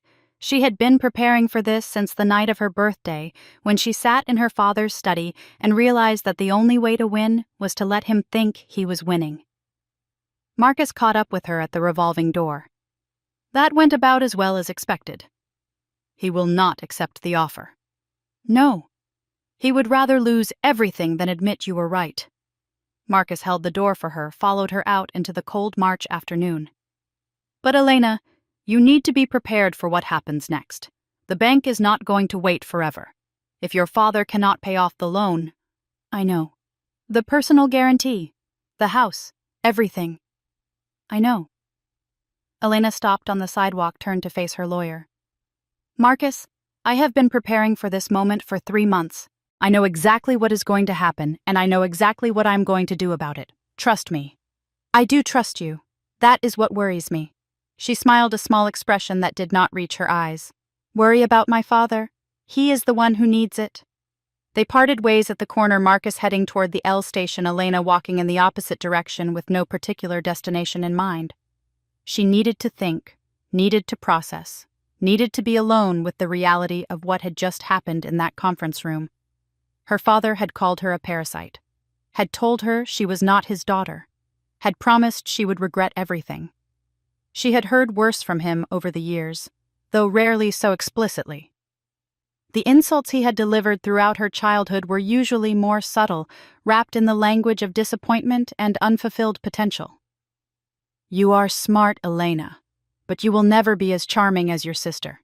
You work hard, Elena, but you do not have the presence to lead. You are useful, Elena, but do not forget where that usefulness comes from. Death by 1,000 cuts delivered over 38 years, until the wounds had become so familiar she barely noticed them anymore. until today when her father had finally said out loud what he had been saying with his actions her entire life. "You are not my daughter." She walked through the city, through neighborhoods she barely noticed, past people she did not see, until she found herself standing in front of a building she had not consciously chosen to visit. The offices of Hartwell Logistics, where she had been served with lawsuit papers, what felt like a lifetime ago. Where a job she had wanted had evaporated the moment her father decided to attack. She stood there for a long time, looking up at the glass and steel facade, thinking about roads not taken and futures that would never exist. Then she turned and walked away, heading home to wait for the news she knew was coming. It came the next morning. Sunday delivered via phone call from Marcus at 7:32 in the morning. "The bank issued an ultimatum," he said without preamble. 48 hours to cure the default, or they begin foreclosure proceedings. The full principal balance, $40 million plus accrued interest and fees. They want it by Tuesday at 5 o'clock. Elena sat up in bed, reached for the notepad she kept on her nightstand, began writing. "The company cannot pay. The company cannot pay 10% of that amount. They are completely out of cash. Robert has already sold everything liquid, the car, some artwork, a vacation property in Michigan. It is not enough. It is not even close to enough. And the personal guarantee, that is the other part of the ultimatum. If the company cannot pay, the bank will exercise its rights under the guarantee. Robert pledged his personal assets as collateral. That includes..." Marcus paused. "That includes the house." The house in Lake Forest, the house where Elena had grown up, the house where she had been told she was nothing, where she had been asked to give away her inheritance, where her mother had come to record her for evidence. The house that represented everything the Wellington family had ever been and everything they had pretended to be. How long until the foreclosure is complete? If Robert does not pay by Tuesday, the bank will file the paperwork Wednesday morning. Given that he is unlikely to contest it, actual foreclosure could happen within 60 to 90 days. Maybe faster if the bank pushes. Elena set down her notepad, leaned back against her pillows, stared at the ceiling of her apartment. 60 to 90 days. After 35 years of ownership, after 3 generations of Wellingtons living within those walls, the house would be gone. Sold at auction, probably for a fraction of its value. The proceeds going to a bank that had been looking for an exit from this relationship for years. "Elena," Marcus's voice was careful. "I need to ask you something, and I need you to be honest with me." "Ask." "Is this what you wanted when you signed those papers, when you walked away, when you let everything fall apart? Was this the outcome you were hoping for?" Elena considered the question, considered the answer, considered what it said about her that she had to consider at all. "I wanted to be free," she said finally. "I wanted to stop carrying a weight that was never mine to carry. I wanted my father to understand just once what it felt like to face consequences for his own choices instead of having someone else clean up his messes. And the house? The house was collateral he chose to pledge. The guarantee was a document he chose to sign. I did not make those decisions. I was not even in the room when most of them happened." She paused. "But did I know? Did I see the shape of what was coming even when I signed those papers? Did you?" Elena closed her eyes, thought about the night of her birthday, about the documents spread across her father's desk, the pen in her hand, the certainty in her heart that she was setting something in motion that could not be stopped. "Yes," she said quietly. "I knew. Maybe not the specifics, but the general shape of it. I knew that a company built on my labor could not survive without it. I knew that my father's arrogance would prevent him from asking for help until it was too late. I knew that the banks and the creditors and the market itself would do what I could not bring myself to do directly. And you made peace with that." "I made peace with the truth, Marcus. The truth is that Wellington Logistics was already dying when I left. My father had been coasting on grandmother's legacy for decades, making decisions based on ego instead of analysis, treating employees like disposable assets, ignoring every warning sign because acknowledging them would have required admitting he was not the genius he believed himself to be." Elena opened her eyes, stared at the ceiling. "I was the only thing keeping it alive, and staying was killing me." Marcus was silent for a long moment. When he spoke again, his voice was gentle. "What do you want to do now?" Now. Elena sat up, swung her legs over the side of the bed, felt the cold floor against her bare feet. Now we wait. 48 hours for the ultimatum to expire. Then we see what rises from the ashes. She ended the call, set down her phone, and went to make herself a cup of coffee. The countdown had begun. The call came on Tuesday morning, 18 hours before the bank's deadline expired, from a number Elena did not recognize.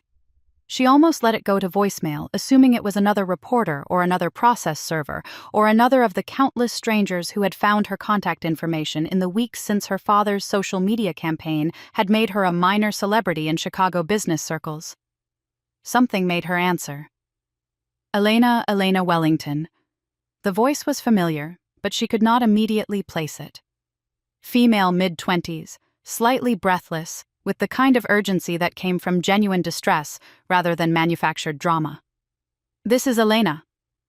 It's Maria Santos. I used to work in accounting. You helped me get the job at Hartwell after... The voice caught, steadied itself. Listen, something happened. Something bad. I thought you should know before you hear it somewhere else. Elena sat down on her couch, tucked her feet beneath her, prepared herself for whatever was coming. Tell me. Tiffany is gone. She cleaned out the company safe last night and took a flight to Paris. First-class one-way ticket. Nobody knew until this morning when the morning shift supervisor tried to access petty cash and found the safe empty. Elena processed this information, turned it over in her mind. The company safe typically held between $30,000 and $50,000 in cash emergency funds for situations that required immediate payment. Not a fortune by Wellington standards, but enough to finance several months of comfortable living in Europe if one was careful, or several weeks of extravagant living if one was Tiffany. How much did she take? $43,000 according to the records. But Elena, that's not the worst part. Maria's voice dropped as if she were afraid of being overheard. Your father, Mr. Wellington. He collapsed this morning. In the office. They called an ambulance. He's at Northwestern Memorial right now. The words hung in the air, heavy with implications Elena was not yet ready to examine. Collapsed? They think it was a stroke. A minor one, the paramedics said, but still. He's in the ICU. Your mother is there. I thought... Maria paused, seemed to be struggling with what to say next. I thought you should know. In case you wanted to. I don't know. I just thought you should know. Thank you, Maria. I appreciate you calling. Are you going to go to the hospital? Elena looked out her window at the city spread below, the same view she had been contemplating for months now, watching the slow-motion collapse of everything her father had built. Her father was in the hospital. Her father had suffered a stroke. Her father might be dying for all she knew, surrounded by machines and strangers, while his golden child fled to another continent with stolen money. I don't know, she said honestly. I need to think. She ended the call, set down her phone, and sat in the silence of her apartment for a long time. The updates continued to arrive throughout the day, a steady stream of information from the network of former colleagues who had become her eyes and ears inside a company she no longer officially belonged to. 10:30 in the morning. The police were called to investigate the theft from the safe. Security footage showed Tiffany entering the building at 11:47 the previous night, accessing the safe with a combination she had apparently memorized or stolen, and leaving with a leather duffel bag that she had not arrived with. The footage had been forwarded to the Paris authorities, though no one expected it to result in any meaningful action. Tiffany was a United States citizen in a foreign country accused of taking money from a company she partially owned. The legal complexities would take months to untangle if they were ever untangled at all. 12:15 in the afternoon. Wellington Logistics officially ceased operations. With no cash reserves, no access to credit, no functioning leadership, and now no one willing to authorize even basic expenditures, the company had no choice but to stop. Drivers were told to return their trucks to the nearest depot and go home. Warehouse workers were sent home without pay. The phone lines were disconnected because no one had authorized the monthly payment. The website went dark an hour later, replaced by a generic hosting error that would become a permanent memorial to a company that had once employed 300 people and moved goods across half the continent. 2:45 in the afternoon. Jennifer forwarded a screenshot from a travel blog Tiffany had apparently started that morning, posted from a cafe in the Marais district of Paris. The photo showed a croissant and a café au lait artfully arranged on a marble table with a caption that read, "New beginnings. Sometimes you have to leave everything behind to find yourself." The post had 47 likes and 12 comments, mostly from friends who apparently had no idea that the new beginning in question had been funded by theft and enabled by abandonment. 4:30 in the afternoon. Marcus called with news from the hospital. Robert Wellington had suffered what doctors were calling a transient ischemic attack, a mini-stroke caused by a temporary disruption of blood flow to the brain. He was stable, conscious, but confused and agitated. He had been asking for Tiffany. No one had told him yet that Tiffany was gone. "The bank deadline is in 12 hours, Marcus said. "If he can't sign documents, if he's incapacitated, then his wife becomes the decision-maker, or his designated power of attorney. Which is," Elena almost laughed, "me. He appointed me as his healthcare proxy and financial power of attorney 15 years ago when he had a cancer scare. Said he trusted me to make the hard decisions if it came to that." She paused, let the irony settle. He never revoked it, probably forgot it existed like he forgot about the personal guarantee. Marcus was silent for a long moment. "Elena, do you understand what this means? It means that if my father is incapacitated, I have the legal authority to make decisions on his behalf, including decisions about the company." She stood, walked to her window, watched the late afternoon light paint the city in shades of gold and shadow. "Including decisions about whether to accept my own offer." That would be unprecedented. Ethically questionable at minimum, possibly illegal. "Only if I'm acting against his interests. If I'm acting to preserve what's left of his assets, to minimize his losses, to negotiate the best possible outcome with his creditors." She let the sentence hang. "That's exactly what a fiduciary is supposed to do." "You would be negotiating with yourself." "I would be negotiating with the bank, with the creditors, with everyone who has a claim against Wellington Logistics and Robert Wellington personally." Elena turned from the window. "The offer I made at the Marriott is still the best option. $1 for the equity assumption of all debt. It's the only way to avoid complete liquidation. And you just happen to be the buyer. I'm the only buyer. No one else is going to touch this mess with a 10-foot pole. The company is worthless without someone who knows how to run it. And I'm the only person alive who knows every system, every contract, every relationship that made it work." She paused. "I'm not stealing anything, Marcus. I'm buying a disaster at the only price anyone would pay for it. And your father. My father made his choices. He chose to force me out. He chose to put Tiffany in charge. He chose to fight me in court instead of accepting help when it was offered." Elena's voice hardened. "He chose to pledge his house as collateral for a loan he couldn't repay. None of those were my decisions. All of them were his. What are you going to do?" Elena looked at the clock on her wall. 7 hours until the bank deadline. 7 hours until $40 million came due and the foreclosure proceedings began. 7 hours until her father lost everything because he had refused to listen to the only person who could have saved him. "I'm going to the hospital," she said. "I think it's time my father and I had a conversation."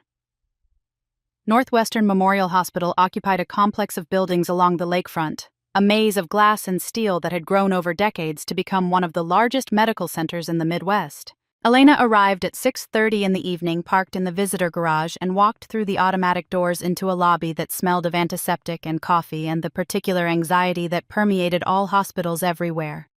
She had not been here since her grandmother died 4 years ago in a private room on the oncology floor, where the staff spoke in hushed voices and the walls were painted in colors meant to soothe.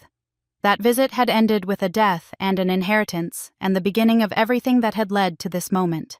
This visit would end differently, though she was not yet certain how. The ICU was on the 4th floor, accessible only through a set of locked doors that required a visitor badge and a check-in with the nursing station. Elena provided her name, showed her identification, explained her relationship to the patient. The nurse who processed her paperwork was a young woman with tired eyes who did not seem to recognize the Wellington name or care about the drama that surrounded it. "He's in room 412. Visiting hours end at 8. Please keep your visit brief. He's still very weak. Elena walked down the corridor past rooms where other patients lay connected to machines and monitors, past families gathered in anxious clusters, past doctors and nurses, moving with the particular efficiency of people who spent their days surrounded by crisis. She counted the room numbers as she passed 408, 410, 412. The door was slightly ajar. Through the gap, she could see the foot of a hospital bed, the shape of a figure beneath thin blankets, the green glow of a heart monitor displaying numbers she could not read from this angle. She pushed the door open and stepped inside. Robert Wellington looked like a stranger. The man she had known her entire life, the man who had filled every room he entered with the force of his personality, lay small and diminished in the hospital bed. His silver hair was matted and unwashed. His face was slack on one side, the muscles not quite responding the way they should. His eyes, when they opened at the sound of her entrance, were clouded with confusion and something that might have been fear.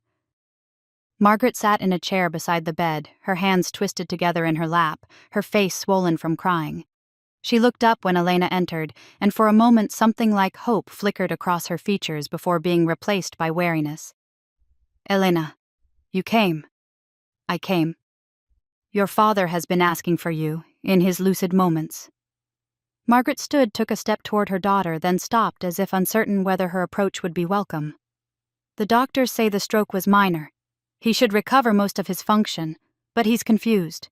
He keeps asking for Tiffany." "Tiffany is in Paris." "I know, I saw the Instagram post." Margaret's voice cracked. How could she? How could she just leave him like this?" Elena did not answer.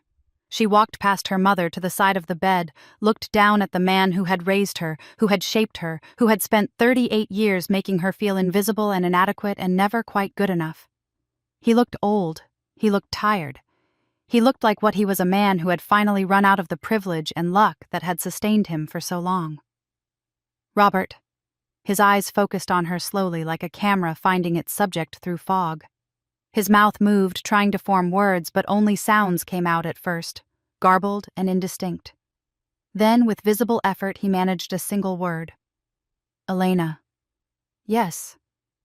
"You came." "I came." She pulled the visitor chair closer to the bed, sat down, folded her hands in her lap. "We need to talk." "Tiffany." His voice was slurred, the words coming slowly. "Where is Tiffany?" "Gone. She took money from the company and left the country." Robert's eyes opened again. Something moved across his face that might have been grief or might have been simply exhaustion. "She left last night, while you were working.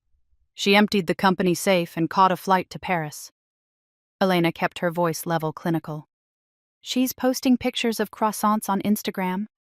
She seems to be enjoying herself."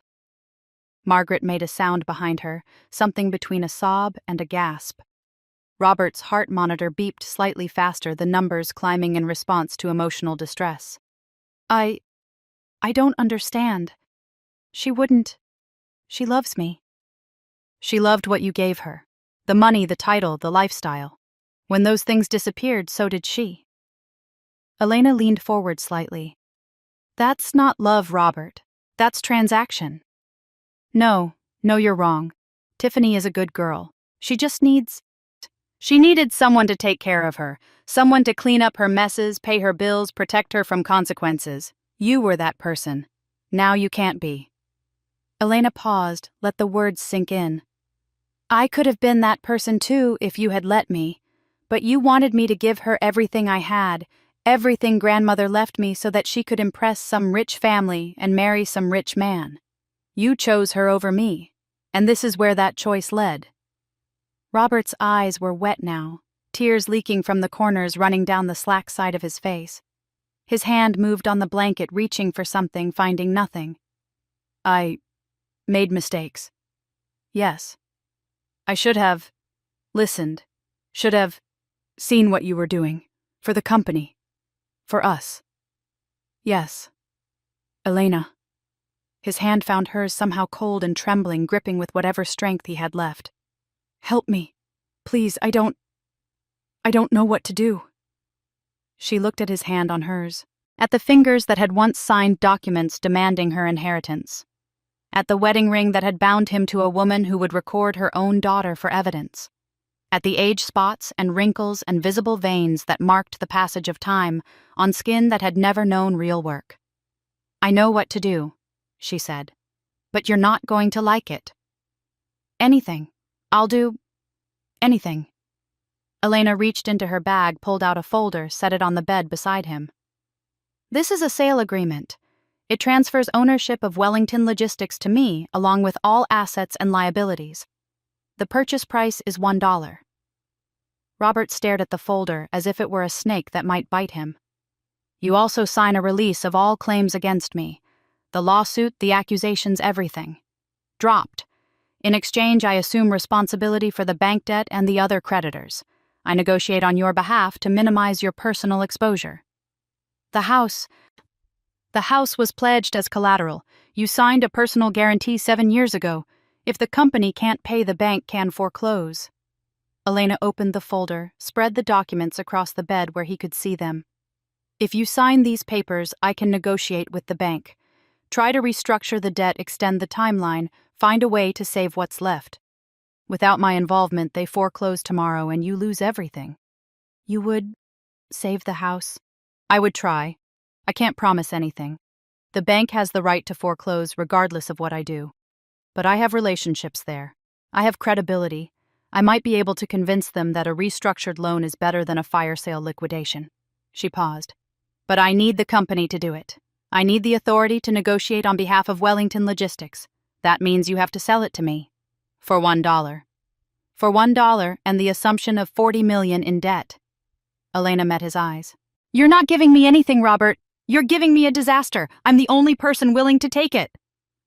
The room was silent except for the beeping of monitors and Margaret's quiet weeping in the corner. Robert stared at the documents, at his daughter, at the ceiling, as if looking for some escape from the reality that had finally caught up with him. "Your grandmother," he said finally. "She always said, you were the strong one." "She was right. I should have listened to her. Should have seen." His voice trailed off, lost in the fog of exhaustion and medication and the weight of decades of mistakes. "You taught me something, Robert." Elena picked up a pen from the bedside table, placed it in his trembling hand. "You taught me that business is war, that the strong survive and the weak are eliminated, that sentiment has no place in the boardroom." She guided his hand to the first signature line. "I learned well. This is my final lesson." His hand shook as he signed, The signature was barely legible, a trembling scrawl that bore little resemblance to the bold strokes that had once commanded respect and fear. But it was recognizable. It was legal. It was enough. She turned to the next page, guided him through the next signature and the next. Release of claims, transfer of authority, assumption of debt. One by one, the documents that would reshape both their lives received their marks. When it was done, Elena gathered the papers, returned them to the folder, tucked the folder back into her bag. Robert lay against his pillows, exhausted, his eyes half closed, his breathing shallow and uneven. "What happens now?" he asked. "Now I go to work." Elena stood, pushed the chair back to its original position. "The bank deadline is in 5 hours. I have calls to make." "Elena." His voice stopped her at the door. Will you come back?"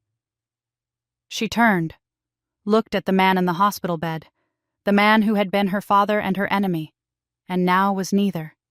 He looked small. He looked lost. He looked like someone who had finally realized that the empire he thought he ruled had been made of sand all along. "I don't know," she said honestly. "I have a company to save." She walked out of the room, past the nursing station, through the locked doors, into the elevator that would carry her down to the lobby and out into the night. Behind her, in a room on the 4th floor, Robert Wellington lay in the wreckage of everything he had built alone, except for a wife who could not help him and the ghost of a daughter who would not. The doors closed. The elevator descended. And Elena Wellington, for the first time in her life, felt the weight of real power settling onto her shoulders. It was heavier than she had expected. It was lighter than she had feared. It felt like exactly what she had been waiting for. The Wellington Logistics building stood dark against the Wednesday morning sky. Elena parked in the visitor lot, walked to the service entrance, and used a key she had never bothered to remove from her ring. The corridor smelled of dust and abandonment. She navigated by memory to the electrical room, found the main breaker, and pushed it from off to on. The building shuddered awake. Lights flickered, stabilized. The HVAC system groaned to life. The hum of electricity filled the space like a heartbeat resuming after cardiac arrest. Elena took the elevator to the 32nd floor and stepped into chaos frozen in time. Desks covered with abandoned papers, cold coffee cups, dead plants. The particular stillness of a place that had stopped mid-breath and never started again. She ended her tour in the corner office, the one Tiffany had renovated at such extraordinary expense. Meditation cushions, a juice bar, $200,000 of waste surrounding a glass desk covered with fashion magazines and cosmetic samples. Elena swept it all into the trash with one motion. Then she sat down and began making calls. Jennifer Huang answered on the second ring. "I need you," Elena said. "I just acquired the company. I need someone I trust to help me rebuild." "You bought Wellington Logistics for $1.40 million in debt. Can you come?" "I'll be there in an hour." Carlos Martinez took longer to convince. He had a family, a mortgage, a secure position at a competitor. But he remembered the coffee in the snow, the job she had found him after the purge, the years of being treated like a person instead of a resource. "When do you need me?" "Today." "Give me 2 hours. Maria Santos, David Kim, Patricia Okonkwo." One by one, Elena reassembled the team that had once made Wellington Logistics function, the people who had scattered when her father's regime collapsed, but who still remembered what competent leadership looked like. By noon, they were gathered in the conference room, 5 people willing to bet their careers on her ability to resurrect something everyone else had buried. "Here's the situation," Elena said. $40 million in bank debt, $6 million in other obligations, 0 cash, 0 credit, 40 trucks sitting idle with no drivers and no customers. She let the numbers sink in. "Here's what we're going to do." She assigned tasks with the precision of a general deploying troops. Financial audit, system restoration, client outreach, driver recruitment. Each person knew exactly what was expected and exactly why it mattered. "What about the bank?" Jennifer asked. "They should be filing foreclosure today." "I have a meeting at First Chicago in 3 hours. I've been preparing for this moment for 3 months." The bank's offices occupied a tower on LaSalle Street. Elena arrived carrying a portfolio that contained everything she had built during her weeks of exile. Business plans, financial projections, asset analyses, a restructuring proposal that would convert debt to equity in exchange for extended terms and restored credit. 3 bankers waited in the conference room: Michael Chen, the relationship manager, Sarah Goldman, the credit officer, James Morrison, a senior vice president whose presence signaled how seriously they were taking this meeting. Elena presented her case with the same calm competence she had demonstrated 1,000 times over 18 years. She walked them through the numbers. She explained how the company had collapsed not because it was broken, but because the only person who knew how to run it had been forced out. She showed them projections that demonstrated recovery was possible under proper management. "I've seen a lot of turnaround situations," James Morrison said when she finished. "Most fail.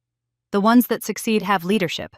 Someone who knows the business, commands respect, makes hard decisions." He studied her across the table. "Robert Wellington thought he was running that company. He wasn't. You were. I'm recommending we accept your proposal," he continued. "Conditionally. Quarterly reviews, performance guarantees, acceleration rights. But I think you can do this." Elena walked out of the bank as the sun set over Lake Michigan. The company was hers. The means to rebuild it was secured. Now the real work began. The next 6 weeks blurred into a marathon of 18-hour days and 4-hour sleeps. Elena fired everyone Tiffany had hired, the social media consultants and wellness coordinators who contributed nothing but expense. She terminated useless contracts. She sold the juice bar equipment for $12,000. The meditation cushions for $3,000 recovered, $18,000 from the Mercedes dealership for the deposit on a car now sitting in Paris. Every dollar went to payroll first, then vendors, then the bank. By late April, 30 trucks were running again.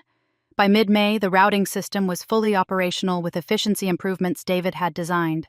By late May, the quarterly review showed results exceeding projections. Revenue up, costs down. The debt service coverage ratio back above covenant threshold. The bankers left impressed. The employees left energized. Elena left exhausted but satisfied. She was wrong to feel safe. The confrontation came on a Friday afternoon in early June. Elena was reviewing contracts when she heard commotion in the lobby.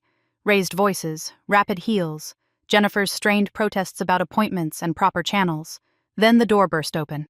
Tiffany looked like she had aged 5 years in 3 months.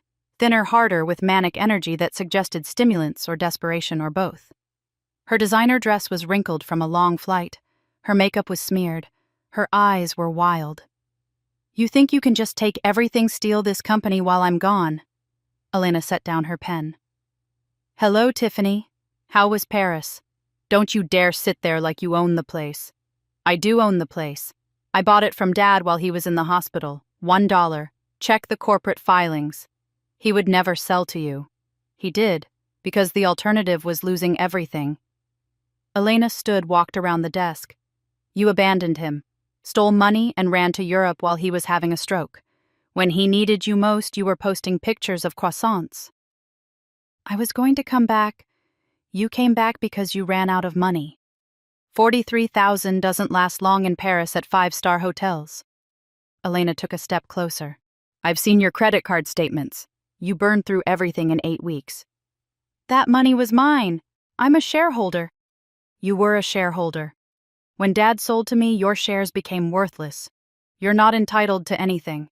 Tiffany's face crumpled. "This is still Daddy's company. You're just the help. You've always been the help. That's over now. This company belongs to me. I earned it. I saved it." Elena walked back to her desk, picked up a folder. "You also have another problem. Documentation of every dollar you took. Personal expenses. The safe you emptied. $392,000. That's theft, Tiffany. Criminal. You can't prosecute family." "I'm not family anymore. Dad made that clear." Elena set down the folder.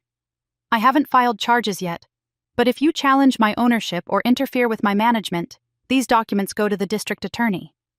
Tiffany went pale. "What do you want?" "Leave. Find your own life. Stop expecting other people to take care of you." Elena returned to her contracts. "Disappear. Let me work. Maybe someday become someone worth knowing." Tiffany stood frozen, then turned toward the door. At the threshold, she stopped. "I hate you. I've always hated you." "I know." Elena did not look up. "The difference is I don't feel anything about you anymore. You're just irrelevant." Tiffany made a sound that might have been a sob. Then she was gone. Elena sat alone in the silence that followed. The ghosts of her old life had been exorcised. Her father diminished. Her mother exposed. Her sister stripped of power and illusions. All that remained was the work. The company.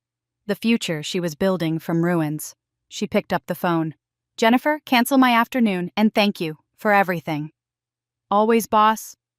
Elena turned to face the window, looking out at the city that had been her home for 38 years. The city where she had been invisible, undervalued, and had finally found strength to walk away. The city that belonged to her now.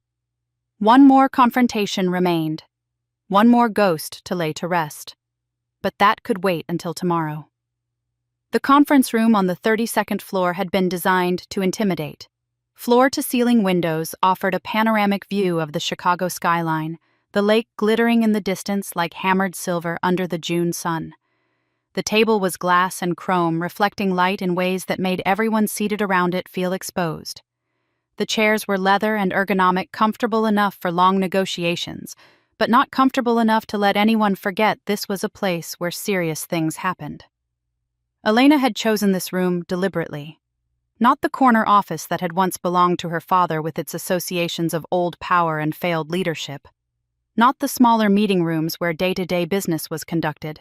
This room, with its transparent walls and its unobstructed views, was a stage, and the final act of a very long play was about to begin. She arrived first at 9:45, 15 minutes before the scheduled meeting. Marcus came with her carrying a briefcase that contained every document they might need and several they probably would not. They took seats on one side of the glass table, arranged their papers, and waited. At 9:53, the elevator doors opened, and Robert Wellington emerged. He was in a wheelchair, now pushed by a home health aide whose name Elena did not know. The stroke had taken more from him than anyone had initially realized. His left side remained weak, the muscles refusing to fully cooperate with the commands his brain sent them. His speech had improved, but was still slower than before, each word requiring effort that had once been automatic. His face, which had commanded boardrooms for 35 years, now sagged slightly on one side, a permanent reminder of the night his body had finally rebelled against the stress he had subjected it to. Behind him came Tiffany. She had cleaned herself up since their confrontation a week ago. The designer dress had been replaced by a professional suit, probably borrowed or bought on credit, she no longer had access to. Her hair was styled, her makeup careful, her posture rigid, with the particular tension of someone who knew they were walking into a battle they could not win, but refused to surrender without a fight. They took their seats across from Elena and Marcus. The aide positioned Robert's wheelchair at the head of the table, a small dignity that Elena allowed because it cost her nothing and meant everything to the man who had lost so much. Silence filled the room. The city hummed beyond the windows, oblivious to the drama unfolding 32 floors above its streets. "Thank you for coming," Elena said finally.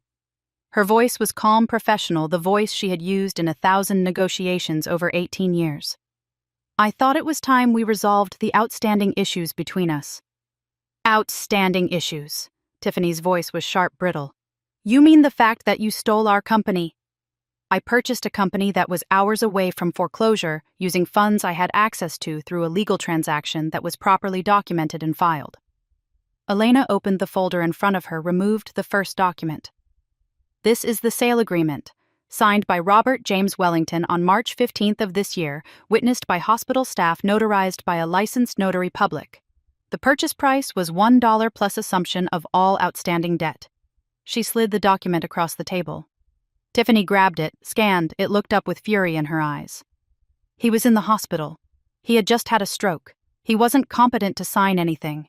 His treating physician provided a written statement confirming that Mr. Wellington was alert-oriented and capable of understanding the documents presented to him." Elena removed another paper from the folder. "Here is that statement, dated the same day, signed by Dr. Michael Reeves, attending physician at Northwestern Memorial. This is fraud. This is elder abuse. I'll get lawyers, You'll do what exactly?" Elena's voice remained steady, almost gentle.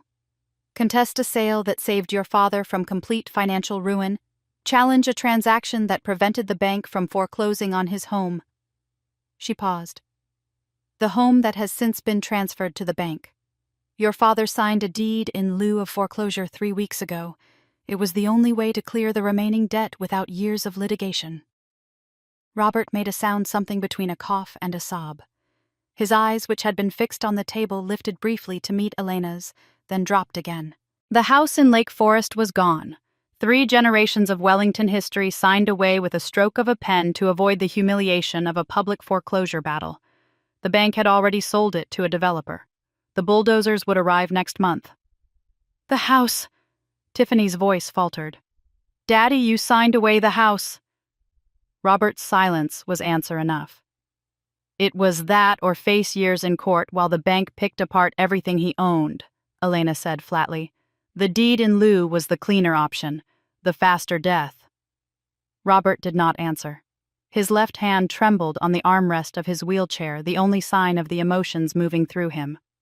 "The house was pledged as collateral for the original loan," Elena explained. "A personal guarantee your father signed 7 years ago and apparently forgot about. When the company defaulted, the bank exercised its rights. The sale closed last week. The proceeds covered approximately 60% of the remaining debt. I've negotiated a payment plan for the rest." "You negotiated?" Tiffany shook her head, her face cycling through expressions of disbelief and rage. "You have no right. No right to make decisions about our family's assets. I'm a shareholder. I own 49% of this company." "You owned 49% of a company that no longer exists." Elena removed another document from her folder. Wellington Logistics Incorporated was dissolved as part of the restructuring. The assets were transferred to a new entity wholly owned by me. Your shares in the old company have no value because the old company has no assets. That's not possible. You can't just. I can. I did. With the full cooperation of the bank, the creditors, and the court. Elena set down the document. But that's not why we're here today. We're here because of this. She opened a different folder, one that had been sitting untouched at her elbow. Inside was a USB drive and a stack of printed photographs. This is security footage from the night of March 14th, the night before your father's stroke. Elena slid the first photograph across the table. This shows you entering the Wellington Logistics Building at 11:47 p.m. Alone. Another photograph. This shows you accessing the executive floor using a keycard that was registered to your father. Another. This shows you entering the finance office where the company safe is located. Another. This shows you kneeling in front of the safe, entering the combination. Another. This shows you removing stacks of cash and placing them in a leather duffel bag. Another. This shows you leaving the building at 12:23 a.m. carrying the duffel bag that you did not have when you arrived. Tiffany's face had gone white. Her hands resting on the glass table were trembling. The safe contained $43,000 in cash, Elena continued. Emergency operating funds. All of it was gone when the morning shift supervisor checked the following day. She paused. That same morning, you boarded a first-class flight to Paris, one-way ticket, paid in cash. I had authorization. Daddy knew I was taking. Daddy was in the ICU having a stroke while you were in Charles de Gaulle Airport buying croissants. Elena's voice hardened for the first time. Don't lie to me, Tiffany. Not now. Not after everything. Silence. Tiffany's eyes darted to her father, seeking support, seeking rescue, seeking the protection that had always been there whenever she faced consequences. Robert did not look at her. He sat in his wheelchair, his good hand gripping the armrest, his face turned toward the windows and the city beyond. He had heard the evidence. He had seen the photographs. And for the first time in his life, he had nothing to offer his golden child except his silence. Daddy? Tiffany's voice cracked. Daddy, say something. Tell her she's wrong. Tell her. He can't tell me I'm wrong because I'm not wrong. Elena gathered the photographs, returned them to the folder. You stole from the company, Tiffany, while your father was having a medical emergency, while the business he spent his life building was collapsing. You took what you could carry and you ran. I was scared. I didn't know what else to do. Everything was falling apart and I panicked. You panicked all the way to the Louis Vuitton store on the Champs-Élysées. You panicked through 3 weeks at the Hotel Plaza Athénée. You panicked at every Michelin-starred restaurant in Paris. Elena's voice was flat, reciting facts. I have your credit card statements, Tiffany. I know exactly how you spent your panic. Tiffany's composure finally broke. Tears spilled down her cheeks, ruining the careful makeup, leaving tracks of mascara like dark wounds on her pale skin. What do you want from me? I don't have anything left. The money's gone. I can't pay it back. I don't want your money. I don't want anything from you except your absence. Elena closed both folders, set them aside. You have 2 choices. Option 1, you walk out of this building, you never come back, and you never contact me or anyone associated with this company again. You find your own life somewhere else, and you leave me to run my business in peace. And option 2. Option 2, I call the police. I give them the security footage. I file charges for theft, embezzlement, and whatever else the district attorney thinks will stick. Elena met her sister's eyes. $43,000. That's grand theft. That's a felony. That's prison time, Tiffany. Real prison, not the white-collar facilities where rich people serve their sentences. You won't do well there. The tears were flowing freely now. Tiffany's face contorted with fear and desperation.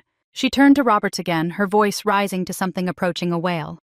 Daddy, please. You have to help me. You have to do something. She can't do this. He can't help you. Elena's voice cut through the hysteria. He has nothing left to help you with. No money, no influence, no power. Everything he had, he lost. Some of it to bad decisions, some of it to the bank, some of it to me. She paused. And some of it to you, Tiffany. To the decades he spent giving you everything you wanted while teaching you nothing about how to earn it. Robert finally moved. Slowly, painfully, he turned his wheelchair away from the table, away from his daughters, until he was facing the windows with his back to both of them. His shoulders shook once, twice, then went still. The silence that followed was the heaviest Elena had ever experienced. She watched her sister process the reality of her situation, watched the calculations happening behind those tear-filled eyes as Tiffany realized that there was no one coming to save her, no safety net waiting to catch her, no escape from the consequences she had spent her entire life avoiding. "Fine," the word came out as a whisper. "I'll leave. I'll go. And you won't come back. And I won't come back. And you won't contact me or anyone at this company or any of our clients or vendors or partners. I won't." "Good." Elena stood, walked to the door, opened it. "Jennifer will escort you out. I suggest you use the time between now and the lobby to compose yourself. The employees don't need to see you crying." Tiffany rose on unsteady legs, gathered her purse, and walked toward the door. At the threshold she stopped, turned back to look at the man in the wheelchair who still had not turned around. "This is your fault." Her voice was low, venomous. "All of it. You gave everything to her, to the boring one, the invisible one, and now look at us. You're a useless old man in a wheelchair and I have nothing. Nothing." She laughed, a harsh sound with no humor in it. "Mother was right. She always said you would ruin us someday. I just never thought it would be like this." She walked out without waiting for a response. Jennifer, who had been standing discreetly in the hallway, fell into step beside her, guiding her toward the elevator with professional efficiency. The door closed. Elena stood alone with her father and Marcus, the glass walls of the conference room suddenly feeling less like transparency and more like a cage. "Robert." He did not turn around. "Robert, I need you to look at me." Slowly, the wheelchair rotated. Her father's face was wet, tears tracking down the slack side, his eyes red-rimmed and exhausted. He looked like what he was, a man who had lost everything and was only now beginning to understand how much of it he had lost himself. "She's gone," he said. His voice was thick, slurred by emotion as much as by the stroke's lingering effects. "My daughter, my Tiffany. Gone. She was never really yours?" Elena returned to her seat, folded her hands on the table. "She was your fantasy, the perfect child who would reflect your glory and continue your legacy. But she was never real. The real Tiffany was the woman who stole from you while you were having a stroke. The real Tiffany was the woman who just called you a useless old man. And you." Robert's eyes met hers, searching for something, perhaps mercy, perhaps understanding, perhaps just acknowledgement. "Were you ever really mine? I was the daughter who wanted to be yours, the one who worked and studied and sacrificed, hoping that someday you would see me the way you saw her." Elena paused. "But you never did. And eventually I stopped hoping. I was wrong." The words came slowly, painfully, as if each one cost him something. "I was wrong about everything. About Tiffany. About you. About what mattered." "Yes, you were. Can you—" He stopped, swallowed, tried again. "Can you ever forgive me?" Elena considered the question. Considered the man asking it, diminished and broken, sitting in a wheelchair in a building that had once been his kingdom. Considered all the years of invisibility and erasure, all the birthday cakes in the wrong flavor, all the moments when he could have chosen to see her and chose instead to look away. "I don't know," she said honestly. "I don't hate you anymore.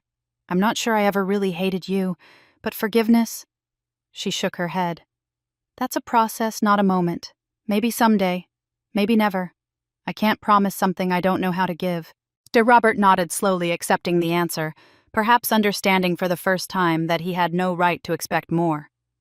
"What happens now?" he asked. "Now you leave. The aide will take you back to the care facility. You'll continue your rehabilitation. In a few months, maybe a year, you'll be well enough to live independently again." Elena stood, gathered her folders. "I've arranged for a trust to cover your medical expenses and basic living costs. It's not luxury, but it's comfortable. More than comfortable." "You're taking care of me." "I'm fulfilling the obligations of a daughter to her father. Nothing more, nothing less." She walked to the door, paused with her hand on the frame. "Goodbye, Robert. I hope your recovery goes well." She left him there alone in the glass conference room, surrounded by windows that looked out on a city that no longer belonged to him. Marcus followed her out, closing the door softly behind them. They walked in silence to Elena's office, the corner space that had once been Robert's stripped now of all the renovations Tiffany had added, returned to something functional and clean. Elena sat behind her desk, let out a breath she felt like she had been holding for months. "It's done," Marcus said. "Almost." Elena opened her laptop, pulled up an email she had drafted the night before. "There's one more thing." She typed a few words, attached a file, and pressed send.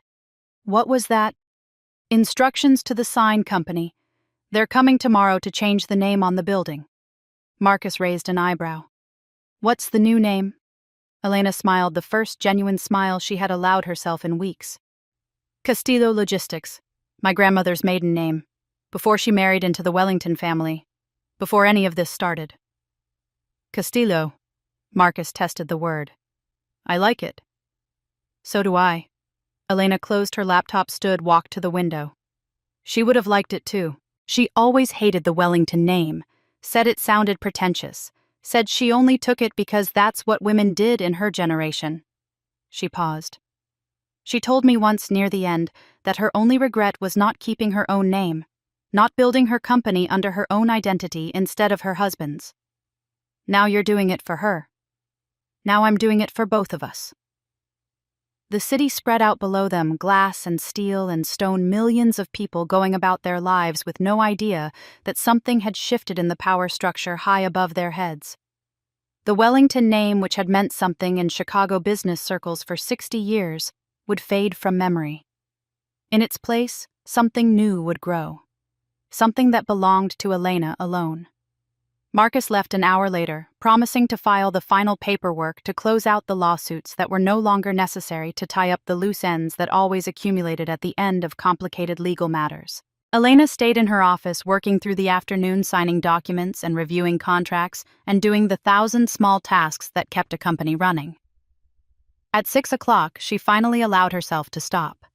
She shut down her computer, gathered her things, and walked through the floor that was now entirely hers.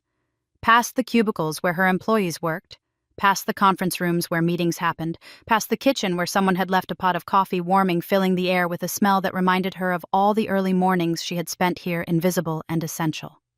The elevator was waiting when she pressed the button. She stepped inside, pressed the button for the lobby, and watched the doors close. The car was glass on 3 sides, a design choice that had always made her slightly uncomfortable, the sensation of hanging suspended over the city with nothing but transparency between her and the long fall down. She had avoided these elevators for years, preferring the solid walls of the service lifts, telling herself it was about efficiency rather than fear. Now she stood in the center of the glass box and felt nothing but calm. The city rose around her as the elevator descended buildings, reaching toward a sky that was beginning to shade toward evening gold. She could see the lake in the distance, the boats cutting white trails across blue water. She could see the streets below, the cars and buses and pedestrians moving in patterns that seemed chaotic from above, but made perfect sense at ground level. She reached into her bag and pulled out the coffee she had bought earlier, a simple cup from the shop on the corner. Nothing fancy. Just good coffee made by people who cared about their craft. She took a sip, let the warmth spread through her, and watched the floors tick by on the digital display.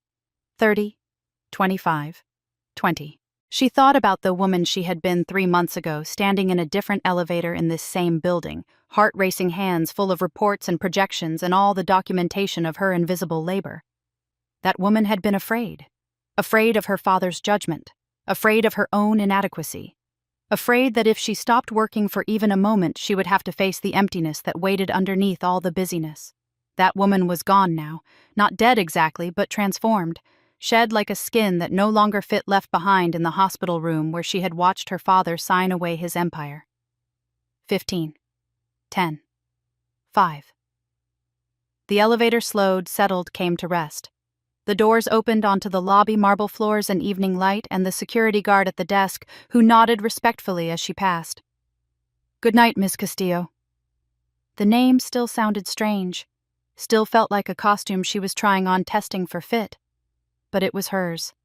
Her grandmother's name. Her own name now. A name that belonged to no one else, that carried no weight of expectation or disappointment, that was entirely and completely her own. Good night, Marcus. She walked through the lobby, through the revolving doors, out onto the sidewalk where the evening crowds were beginning to gather.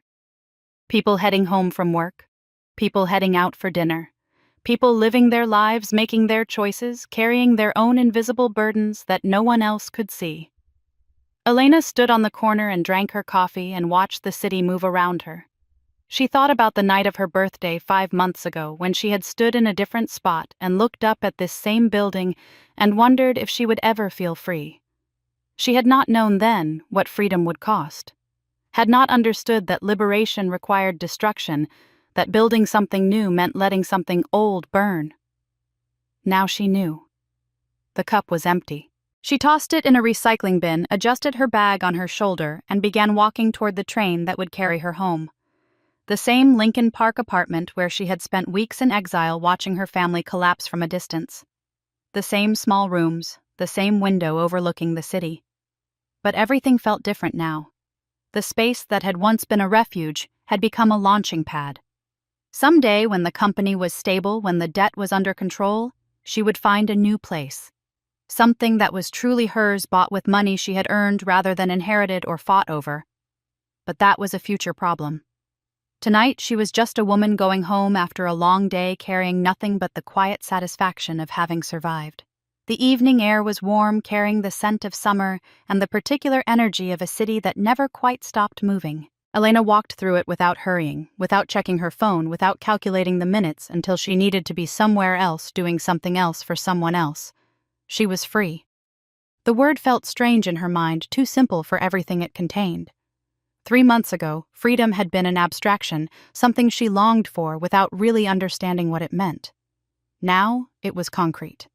It was the weight of responsibility she had chosen, rather than responsibility that had been forced upon her.